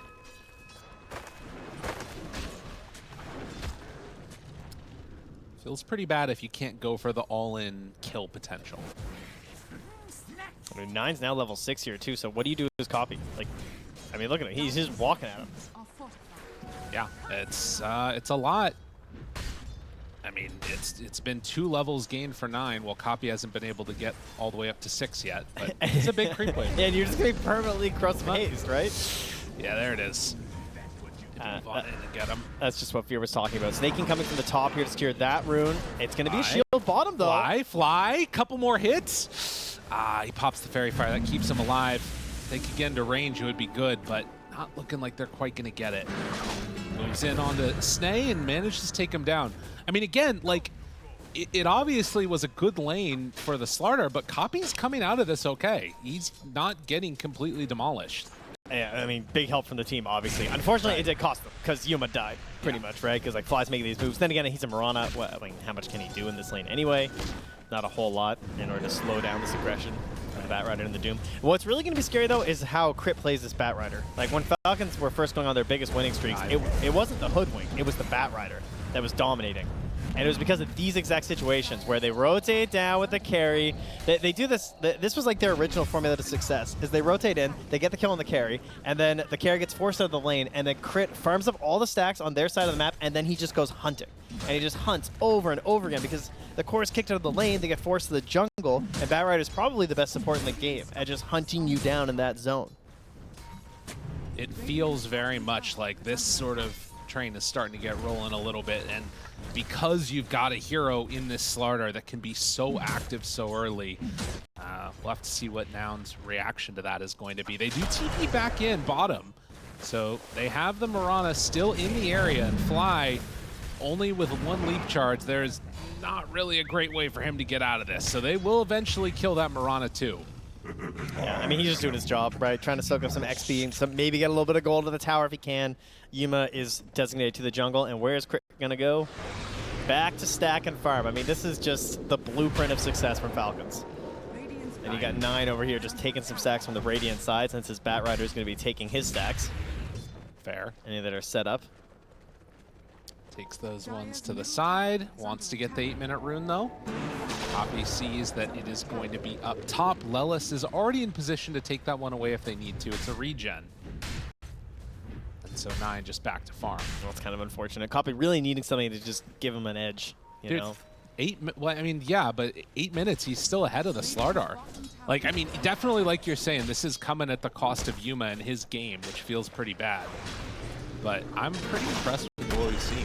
Yeah, I guess I just want like something where he can actually rotate and make a play. Yeah, I feel like definitely. regen's not really going to help him. Well, 1,000 gold separating these two teams here now. As Crit continues the farm up, already eyes on that Blink Dagger. That's where he wants to go as quickly as possible. Gunnar also doing pretty all right at the moment, you know. He does manage to get his level 6 here, so there could be an opportunity for a play. Snaking has rotated back up here, though. And Skitter's been whittling down these raindrops as much as he can. There's still 2 left, though, here for Gunnar, so hard target to bring down, but here's the move. Even with just a single point in the sprint, here he comes. They move in, want to get him. Arena down! You're not getting near me! All right, defensive arena successful. Yeah, it keeps him alive. Okay. I mean, call it a win. I've never seen, that's the best arena that's hit nobody that I've ever seen. Yeah, I'm going to take that. Because he was 100% dead. Like, Slider gets in there on your face, it's going to be a bad time. And Nouns, they'll retreat back and take their own little stack that's been built up for themselves now. Well, Crit has done his thing. He's made some stacks, he's farmed some stacks, and now he's level 6 and on the move. But here we go, same thing over for Nouns. Teamwork makes the dream work. They're going to work on this big old stack together. And for Gunnar, already has the phase double bracer. When Amar was playing the Mars in game number 1, he ended up going for a soul ring before going in for the blink. It looks like Gunnar wants to get involved a little bit earlier. As Yuma going into the Battle Fury, just sitting there with the cornucopia at the moment. It's going to be a while before he can really get involved. Yeah, a long while, I would say. What about, you know, Lelis gets the 6, though. We haven't talked much about the Rubik this game, but some pretty great steals. I mean, Doom, obviously a classic, but Shikuchi, one of the highest value steals you can ever get as a Rubik. Oh, yeah. Maybe he can scoop that up in one of these engagements. Moonlight Shadow is out. They're well aware of it. People, Gunnar's just in the lane, obviously, so this isn't some sort of a surprise attack. Go for taking that Sentry Ward. Sentry Wards in their positioning is definitely going to be pretty important here, too. But yeah, back towards mid. Lelis is there with 9. Are they trying to go onto him? They miss on the Swashbuckle. Did have level 6, but decide not to go. Yeah, it's just a sprint stolen. But a 2,000 gold lead for Falcons. I mean, this is what It could be will get worse, ya. honestly. Yeah. I mean, Doom is a lot of that net worth as well, because he's got the 3 points in the Devour this game, since he was able to just kind of start farming a little bit earlier than a lot of Dooms that we get lately.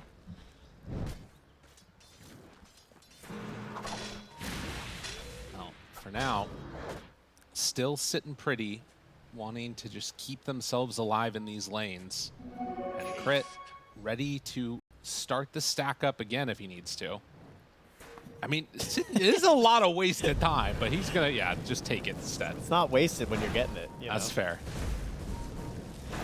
I mean, the idea is that if you start at a certain time, you can clear this out. You get the fresh spawn without the penalty, and then maybe, you know, farm a little bit of that, but probably not at this point in the game for a Bat Rider. Skitter, he gets caught.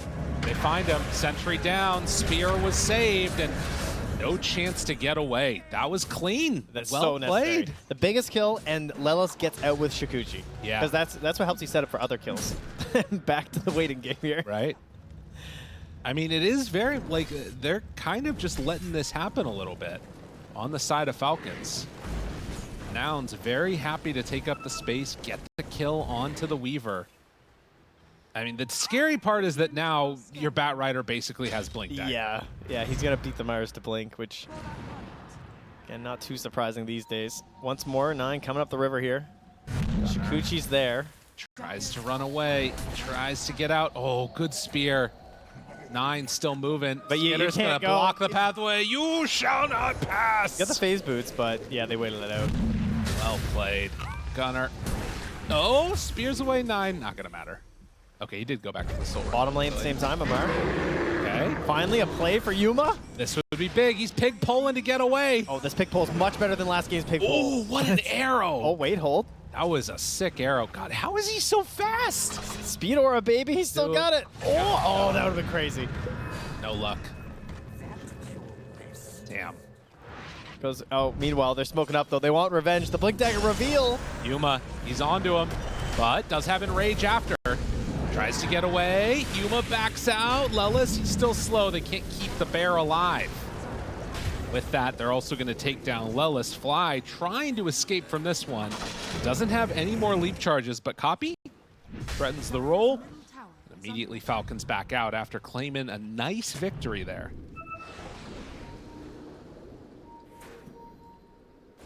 And back to farming. Grit's back to his triangle. Whoa, snaking. They're just going for it. Okay. Wow, he just looked so dead. Yeah. 0 defensive ward there from Nouns in their jungle. Keep an eye on this area. Obviously, they know the Slider has been in here. They do still have their own ward there, though, from Falcons. I mean, it definitely feels like, you know, the Yuma has been the poorest of the cores right alongside that Mars. The one kill to slow down Skitter, though, I feel like is instilling a little bit of hope in me for Nouns, but overall, Falcons just look so good. Oh, he stole it. Okay. He got corrosive. Might help them pick up a quick kill on someone. 9, presumably now going Orchid, I would think. Do you think that I wouldn't mind them just trying to like sneak a Roche or something with that? Might be. Well, I mean, I guess it is an Ursa, but I don't know. 'Cause like, it's not like the corrosive helps you that much with the Ursa Ray. It's like, it's still a Fury Swipe thing. Right, it's true. Could be interesting. For now, Falcons are set up to try and take this mid tower, and it does not look like Nouns are going to be able to fully defend this. In fact, if they're not careful, Copy might just get dropped here. He is back. Snake King spots him now. Hello, hello. tower is under attack. Snaking? Nice. Push it in that quickly. Oh, wow. Oh, buddy. Yeah, that ward's getting found for Yes. sure. Yeah, immediately Like these. dewarded. Oh wait, that was his shovel. There, Got it. He was digging on the ward first. Little check. 9, Amar. The Shiva's Guard up now, fully assembled. Running in, they see the illusions. Moonlight Shadow. Dire's top Are they tower going to try and is fight being this? If they run triangle right now, they see all these heroes. Now the scan comes out, attacked. though. Scanning. Stolen Frostbite, yeah, that is a big one. Spot 9. Jump in. Arena down. Great spear. Decide to go onto the Bat Rider. They got them both caught, but it's not quite enough damage. Lotus heal. The heal was huge. Big play, and now Gunner's in too far. Man, Lotuses change the fight completely. And now the lasso, stolen lasso, turns now onto Snaking, pulling the boat back into it. Yuma is there, the angry bear. Don't get near. Amar in trouble as they don't have Gunner, but they got everybody else. Got to get the hell out of here. Chase down, looking for the follow-up, and can they quite get him in time? They need a couple more hits. Still looking, Diffusal Blade's back up. He hides behind the tree, drops the Doom onto the Pango, and well, I'm out of here. Pango kind of winning that fight. I think Skitter just made a mistake in terms of mana because he just got blown up and he had no mana left for his ulti. Yeah. Huge. Wow, that was painful.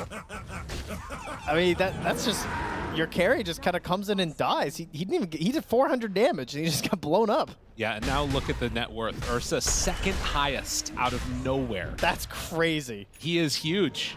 He's a monster. I mean, Gained the kill on the 1,100 gold in that fight. Anna's Battle Fury done. And to think how bad that started too. Right. I guess it's time. Crit's been relegated here. Skitter's taking the stacks. Right. They need it. I mean, it's not like Weaver takes him that quickly, though. I mean, this is starting to look pretty scary for Falcons. Nouns coming together in this game 3. Oh, and 9. I mean, he still doesn't commit for the Blink Dagger, but he's not thinking Orchid. And I mean, now I guess you're getting away from that time when the Orchid looked like it was going to be really strong, right? The idea was getting it kind of before these other items are coming up, like these BKB timings. And at this point, Yuma, I mean, he already has the hammer. He's basically got the Ogre Axe, so going the Orchid now wouldn't be as impactful. But if he goes Blink... I mean, it does make you think, like, that was the sort of thing that was identified, at least by the panel, as the item that was going to set them up for success, making moves around, trying to find kills. They were able to shut down the Ursa at various points. He's died 3 times this game. But yeah, I don't know if it's going to quite be so easy going forward here. Middle tower has been denied. Snake King heads on over, takes that outpost. They ping it, realize that he could be in the area, but they won't be going for anything extra here. It is also crazy, like, I think a one fight at this point could really easily turn into a Roche if they need to. Gunner, TP's away, not gonna happen. Oh, Spear, buying some more time for himself. This is more time where they are not taking Roche right afterwards. He blinks away. Skitter is onto him. Yuma shows up, realizes, I don't want to be here anymore. Now they get the amplify damage onto him. They retreat back. But in that area with all 5 heroes, feels like it's going to be Roche time. Yeah, Arena down and the kill onto the Mars means Yeah. pretty safe for them. The overall team fight capabilities of Nouns very dependent on Arena and the Rolling Thunder, so just hop on in. Oh, Snake King. Yeah, he lets it rain a little bit. And Roche says no. So 20-minute mark comes out. They're going to clean this one up, while the rest of Nouns push out the other side lanes. And the first of the Gleipnir's done this game. Their catch has just gone from crit to now having Gleipnir finished on the Weaver, the BKB for 9 to just like run in, and the Blink Dagger done on the Mar. Oh, Yuma's dead. That is a quick one. Was just not aware of where they were coming. Yeah, a bit sneaky there on the movement. As well as just having good vision here. I mean, it is almost 21 minutes if they want to stay and push this. Yeah, it's very easy to go on in and potentially take the Tormentor. With tier 2 tower taken, that would be huge. Yeah, they're definitely going to go for this. I mean, the Wisdom Rune's coming up, right? So, like, obviously you want it. So what's the response here from Nouns? They know they're going to be here. Arena's back up. They have the Blink. They have the Rolling Thunder and the Ags. They have Arcane Rune on the Pango. That's a crazy fight for Pango. Rubik wants the TB to get there faster. And Falcons, Yeah. they don't necessarily want to mess this. I mean, the BKB's coming here for 9. There is a Radiant Ward this season. Gunner saw the bug. And they see that as well. That was not as good of a hitting nobody arena. As we saw earlier. That was it. As they are going to take down the Tormentor now. So at the very least, they get their Tormentor, and they are going to be able to get the Wisdom Rune too. Oh, while they know that's happening, Skitter's just going to hit lane. This will go down.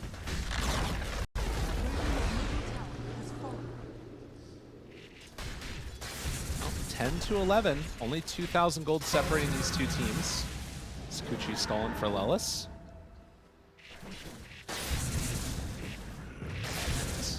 Was a big part of the difference making in that last fight that we saw up on the high ground. We'll see if he can make those same type of moves in these later ones that are coming out. feel like there have been a lot of really good, like, sneaky wards this series, both Falcons and Nouns. I feel like I'm seeing so many wards go to their full duration. Right. Just trying to find all these little spots that people don't often check. Like, maybe they don't give the most vision, obviously, because they're a bit off the beaten path, but at least they're surviving, and they're creating a lot of opportunities because of it. They try and Power Rangers way down to this tower. Everyone coming in, but Skitter's out. No chance to try and take down this Aegis. And every one of these like big moves where it's a bunch of heroes TP into the lane and they're not finding something, that is all just into the favor of Falcons' more net worth.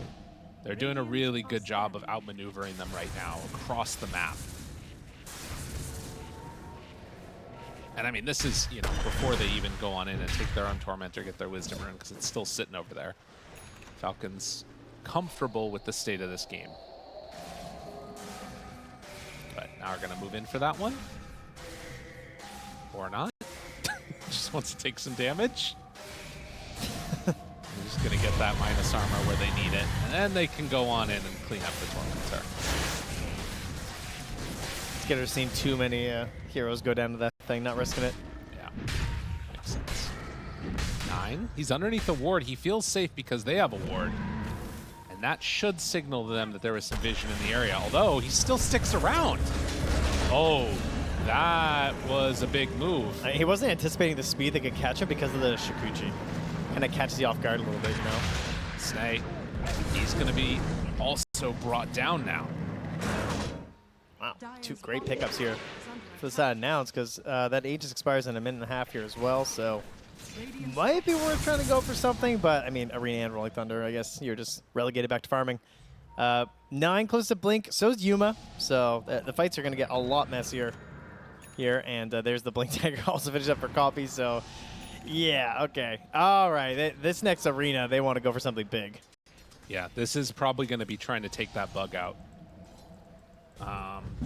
And to be honest, like, I think the only counterplay that you really have, if they manage to find Skitter, is like a lasso maybe onto Ursa or something to try and stop the damage, and then maybe get a time lapse off. Because otherwise, like, they have so much follow-up damage. It's pretty scary stuff. Gunnar looking, finding, snaking. Hello? Juke's back. Oh, he dropped the clone. And that signals that he's in the area. Arrow is there for the follow-up. Couple more punches. Wait a minute, wait a minute, wait a minute, wait a minute. They force out the BKB, runs away, and now they jump in with the more. Secondary spear fly is going to fall, but Gunnar, he's trying to live. Does he have a way to get out of here? Oh, his blink's going to be canceled, and no. A simple kill, they thought, on the Snake King, but he had other ideas. And now Copy getting chased down by the Weaver. Oh, a couple more hits. Will it be enough? Not quite. Oh, man, that was close. All right, getting a little bit dicey there. Well, trading blows back and forth between these two teams. The Falcons trying to grow this lead just a little bit more here. As that Aegis has expired, and we've got another 2.5 minutes for our potential Roche.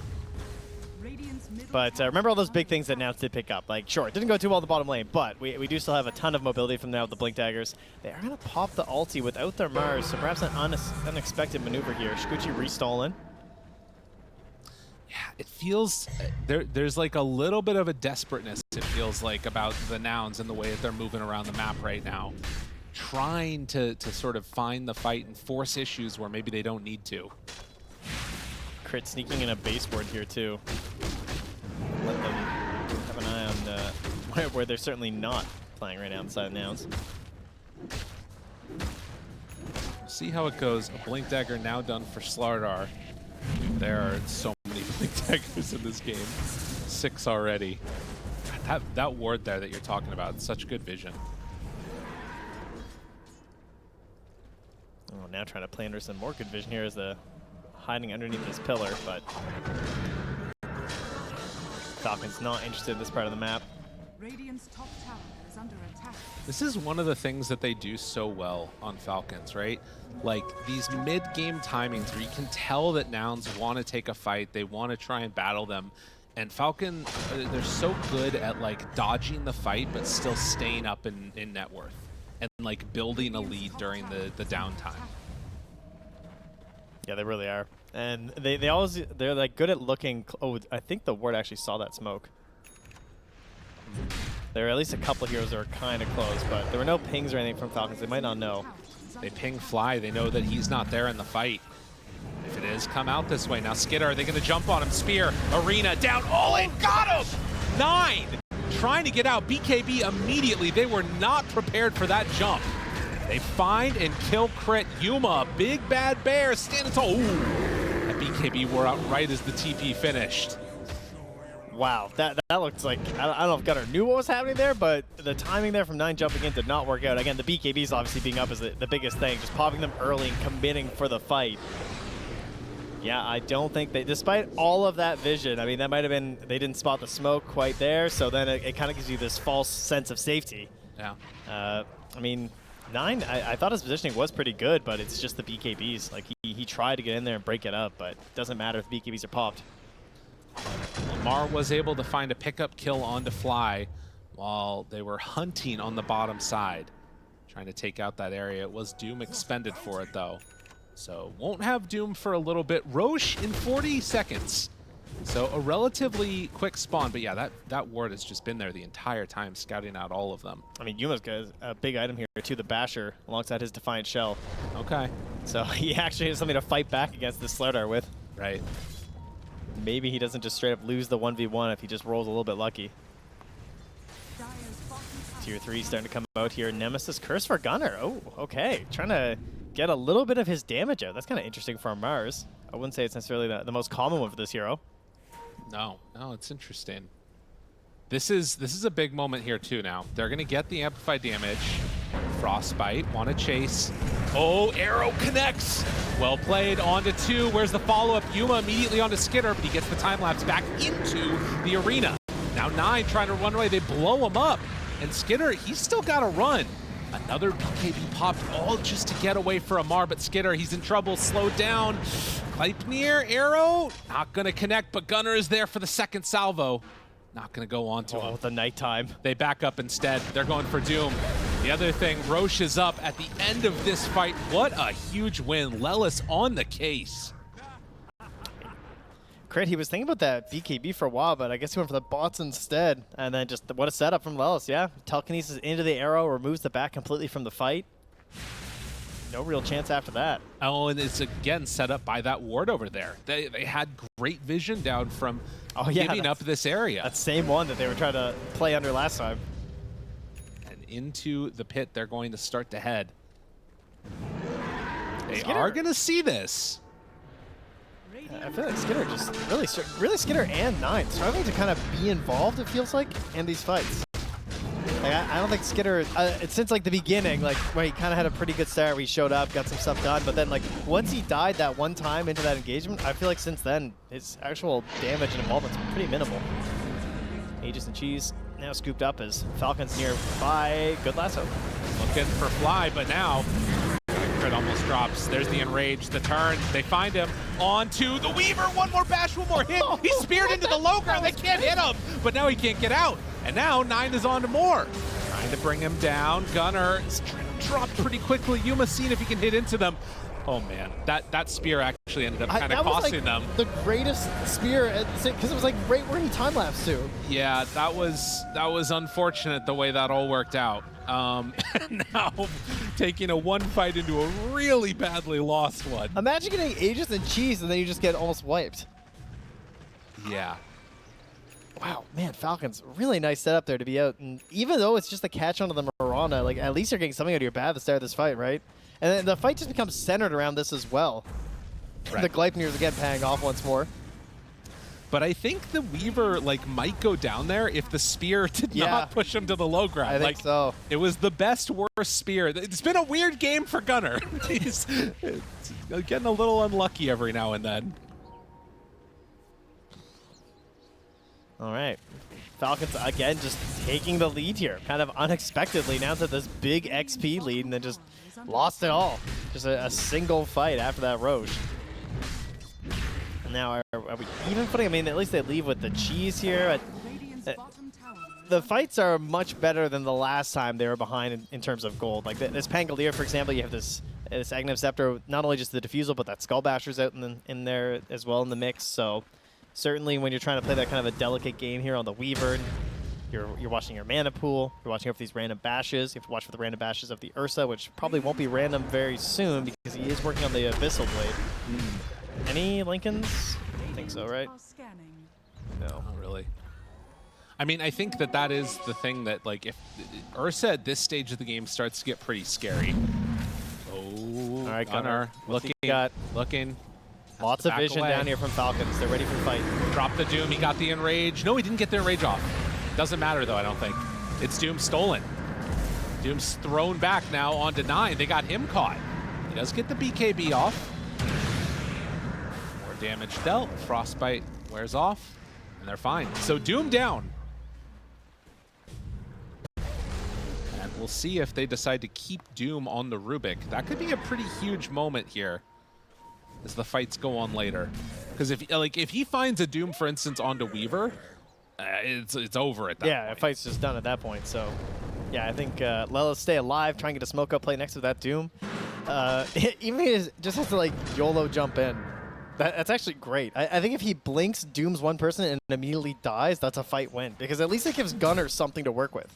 Because part of the reason why Gunnar's fights have looked so difficult is that he is the initial jump. Jumps in. Got him stunned. More damage. The lasso there onto the Pango. Arrow goes out. Crit, he's in trouble, going to die. Skitter still trying to stand tall here. Copy gets hit. The jump in crush, big connection. And that's 2 dead, looking like they might find a 3rd. Yuma just was not there for that one. I mean, crit goes down, but that arrow connecting onto him means it's not going to follow up onto the Weaver. True. So he's totally fine with that. No opportunity to bring down Skitter. Still hanging on to the Doom stolen by the Rubik. And we are in that, like, weird stage of the game now, because this is normally when the team that got Aegis would be, like, cleaning up a couple of towers around the map. But in this game, we're in that strange situation where both teams kind of want to wait until next Roche to make, like, a concerted effort. Like, which could be 7 minutes away. Right. I think it's more now, like, are we going to see any more of these pickoffs? Do Falcons try and assert themselves more across the map? That's another possibility. Yeah, and then that's going to come down to vision, right? Like, exactly what Snake King's doing right now. Like, probably just seeing that there's kind of a bit of a moment here. I wouldn't mind seeing him running along the bottom side, trying to get some wards out, but they're not quite confident where Yuma is, so just going to play himself backwards here and grab some Lotuses. Get prepared for a block of cheese later. There you go. Maybe Nouns will find themselves another one. I mean, depending, I feel like this is one of those games that could be over in like 10 minutes or go pretty late. Because there aren't really good tower pushers on either team, and both teams punish pushing a tower very hard. So, like, nobody wants to do it unless everybody's dead. Yeah, Skitter's like the only tower hitter in this game. I mean, Ursa obviously kind of awkward on that guy, especially versus Lasso. Smoke up, they have just a little bit of duration left on Doom, so they're going to try and make use of that. And they see the bugs get thrown out. I don't think that Skitter's going to give him an easy target. Throws the bugs and immediately He's going way back. He's all the way behind the tier 3 towers. He's in the base at this point. No scan for the Radiant to work with here. So they can't try and figure something out here. They're going to moonlighting, trying to get this... Dude, look at them. Look at how spread out they are. This is Falcons, you know? That's so sick. Like, and everybody from Nouns is just in the middle of the map waiting for somebody to show. Nobody is coming there. Yeah. And I mean, you got Snake King doing this really annoying, like, shadow push, too, where he's in the tree line and he's just throwing out the Crystal Novas. Yeah. So, like, you never get, like, a mini-map pop-up, but the wave is just, like, beating into their tier 2 tower now. And how long have they been mid here, man? Yeah, I know. They just do not know what's happening right now in this game. And Falcons, they're playing it masterfully. Now, does anybody show up from Nouns down bottom? Seems unlikely. They go for a second smoke now. And I'm not sure what the call is here, where they're trying to go exactly. They don't know either. They're like, left, right.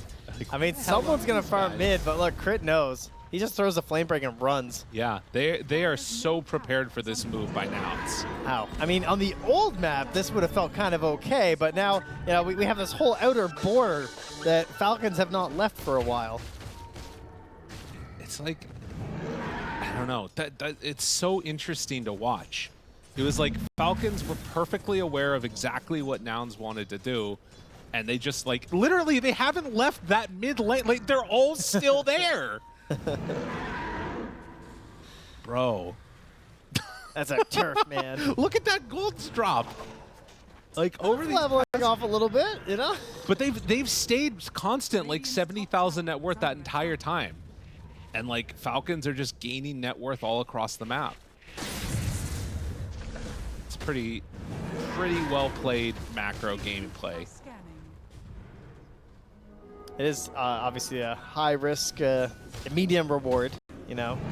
Yeah, you either find yourself a decent pick off or just a random CM, just like pushing mid or something. Right. But part of it is that they have the burst to just kill anyone with, I mean, I don't know if you need all 5, but obviously they just don't want to take a bad fight.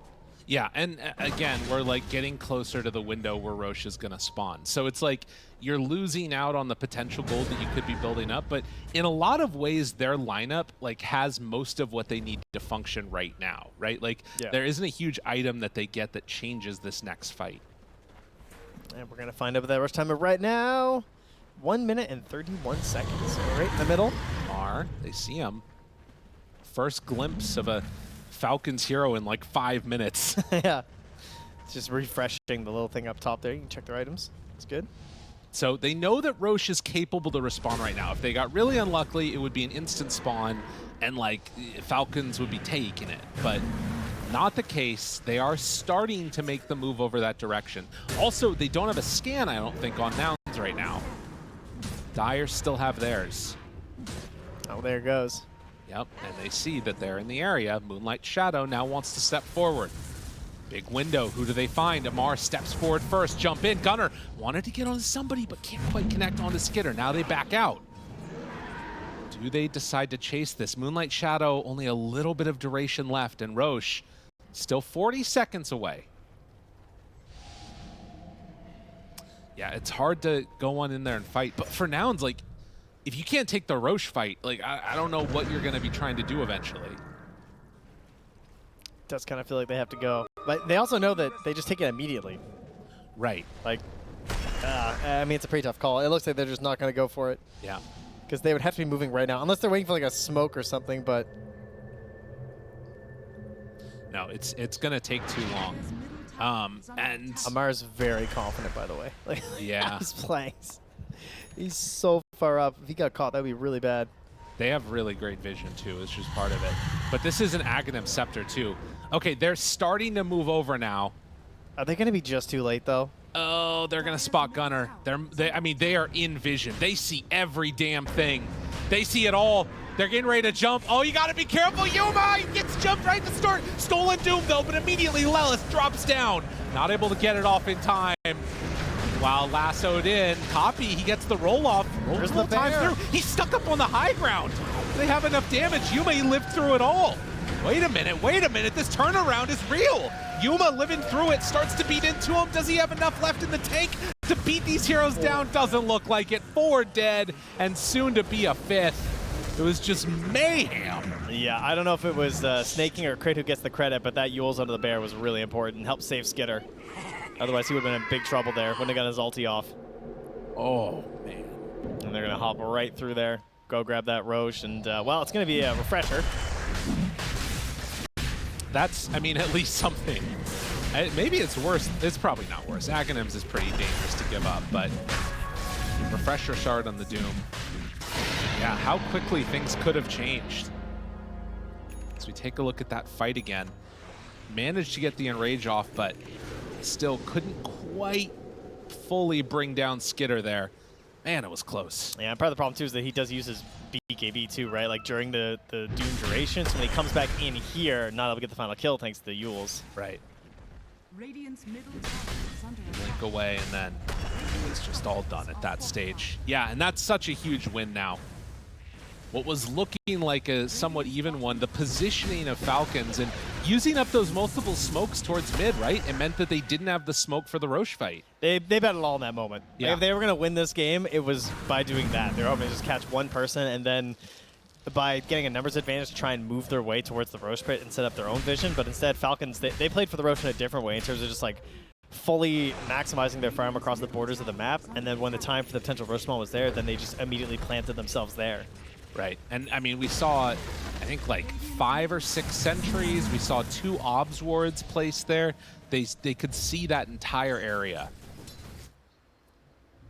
And the fight was just too easy from that. I mean, honestly, the fact that they almost managed to come away with that one is a testament to, you know, how dangerous this Nouns lineup can be. If that Yules doesn't come out, if, you know, Ursa has a little bit of BKB duration left, maybe they actually end up taking that fight. 9. He's level 25 here, taking a look at his talents, trying to figure out exactly what he wants. Doom on a gunner, TP away. Oh, not able to get out. But Pango shows up. Still is going to be a dead Mars, but they jump in and get the return kill onto Crit. That's a gem. Okay. Under attack. Pretty big. The gem is huge with the Moonlight. 9 But going, they have another one. Never mind. 9's going for the craziest chain stun here. He does have the -3-second crush cooldown. He has a refresher shard. Oh, interesting. People are going to get bashed and crushed for days. 2 BKBs. Yeah, and Amar has the refresher now too on the Doom. So a lot to spam. At 43 minutes in, it is definitely Falcons in the lead. And in a pretty dominant position overall. There are still ways out of it, but the fights, you can't make any mistakes at this point for Nouns. Yeah, no mistakes, and they also need some miracles. Right. Right? They have to find themselves a crazy Rubik's Steel. They either need a spear pushback into the tower or just an incredible arena in combination with some other control and stuns, but you're asking for a whole lot here when you're playing into this many 4 BKBs and a Wind Waker on a Crystal Maiden. I mean, Wind Waker's a refreshers, I guess, again. I mean, we never get rid of that item, but that's certainly what most of these late games have turned into here for this tournament. Is just we're in the Wind Waker patch. No, for sure. Everybody wants one. There were so many in that game that happened earlier today, the Aurora one. Yeah. There's like 3 Wind Rakers, a Shadow Demon against, you know, Black Hole and Faceless Void, and it's one of those matchups where you think about, you know, BKB Enigma and a Faceless Void on one team, you're just going to be taking them every time, but it didn't have the answers for it, and there's that other Wind Waker now. Oh, perfect. The flip side to that, though, is the answer, I think, is on the rise for Ursa, queuing up the Nullifier and has it a good chunk of the way towards it. So if they can get towards Nullifier, that reduces, like, what, 10,000 net worth of gold? 9's been working on his as well. Shows how important that item can become.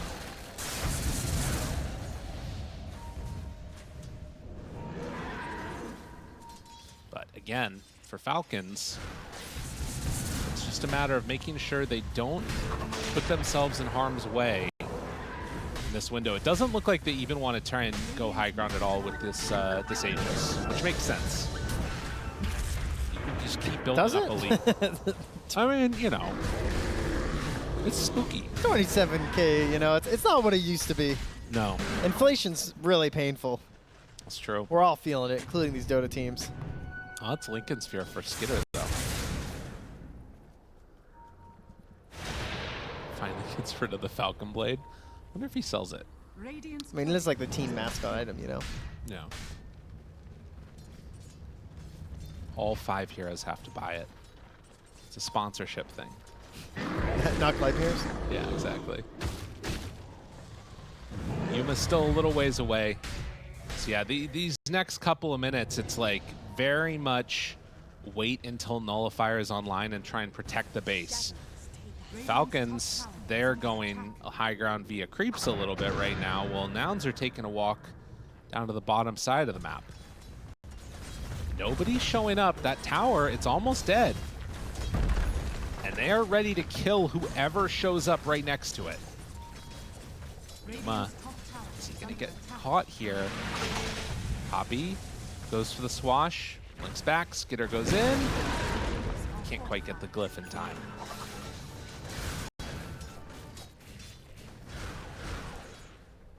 Well, Flying Gunner managed to find a little bit of farm here on their journey across the river. Yeah, and it doesn't look like they're gonna be able to kill any of these heroes up on the high ground. So yeah, they, Falcons take a while to get the tier 3 tower down while other members of Nouns get some farm on the opposite side of the map. That was also a sheep stick done, if I'm not mistaken, for the MOUZ.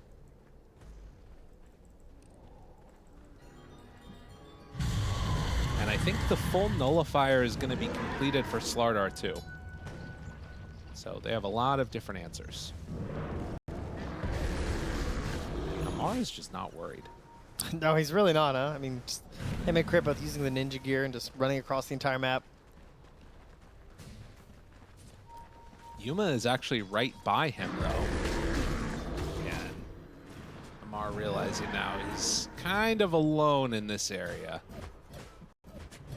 Snaking, farming ancients. Oh, jeez. Yeah, it's just everybody head on back. So nullifier completed. Now maybe they can take a fight. That does mean, I think, no buyback for the bear, though. It's alright, he's only got one move anyway, it's fine. He's got his like one jump with his BKB and that's it. Probably hoping for a refresher next if he can somehow manage another item, or perhaps they get a Roche. Right. Kind of feels like he's gonna need it. These fights are just gonna be drawn out, like unless you just get the dream moment. I mean, it's the only way. Right. No, it's pretty tough, I think. Get tier 5s. That's our Honestly. saving grace. We have another 12 minutes here, you know. Falcons aren't going anywhere. They're chilling. So a smoke out now as Roche is about to respawn. They ping. They know that Amar's here. Oh, that was close. Gets away. And remember, Gunner's got that scythe too, so just a tiny little moment. That's all he needs. I got bad news, guys. The studio is really comfortable. Air quality's nice. That's right. Food's good. I mean, Players these not Falcons gonna got start. nowhere to be. Like, they're chilling. They're hanging out. Although I'll say this again, like I think this is a similar situation to what we saw last time. I don't know if Nouns have another smoke. Oh no, they have got one one more on on Rubik. Okay. And they got Moonlights too, you know. I mean, obviously they're not foolproof, but It's a smoke up now from the rest of Falcons. oh, Fly. Walking up. He sees it. Okay. Dude, really? That was a bold move. And now, oh, but he misses the spear. Gets away. There they charge in. Lelis is in trouble. Lelis is going to drop. Now they've also used the roll. If he's not careful, he might just get completely walloped down. The damage coming in. In trouble, doomed, and also caught to the side. Stolen, Scorched Earth. Good cover. And now Pango is just going to drop. He says, get the hell out of here. Spear back the other side. Buybacks abound. They don't have one on Fly, though. Don't have one on Rubik. It's just the cores now, and I don't know if they have enough. They try and bring down Crypt, but he has a BKB. 3 heroes dead without buyback. Get on over here, Yuma. You're not getting back to that fountain. 4 dead and likely gonna take the game. GG is called. What a clinic coming out from Falcons. I mean, Nouns definitely finding their moments in this one, though. Like, there were situations where I thought they were already kind of out of it, and then they managed to claw back in. They get these crazy fights where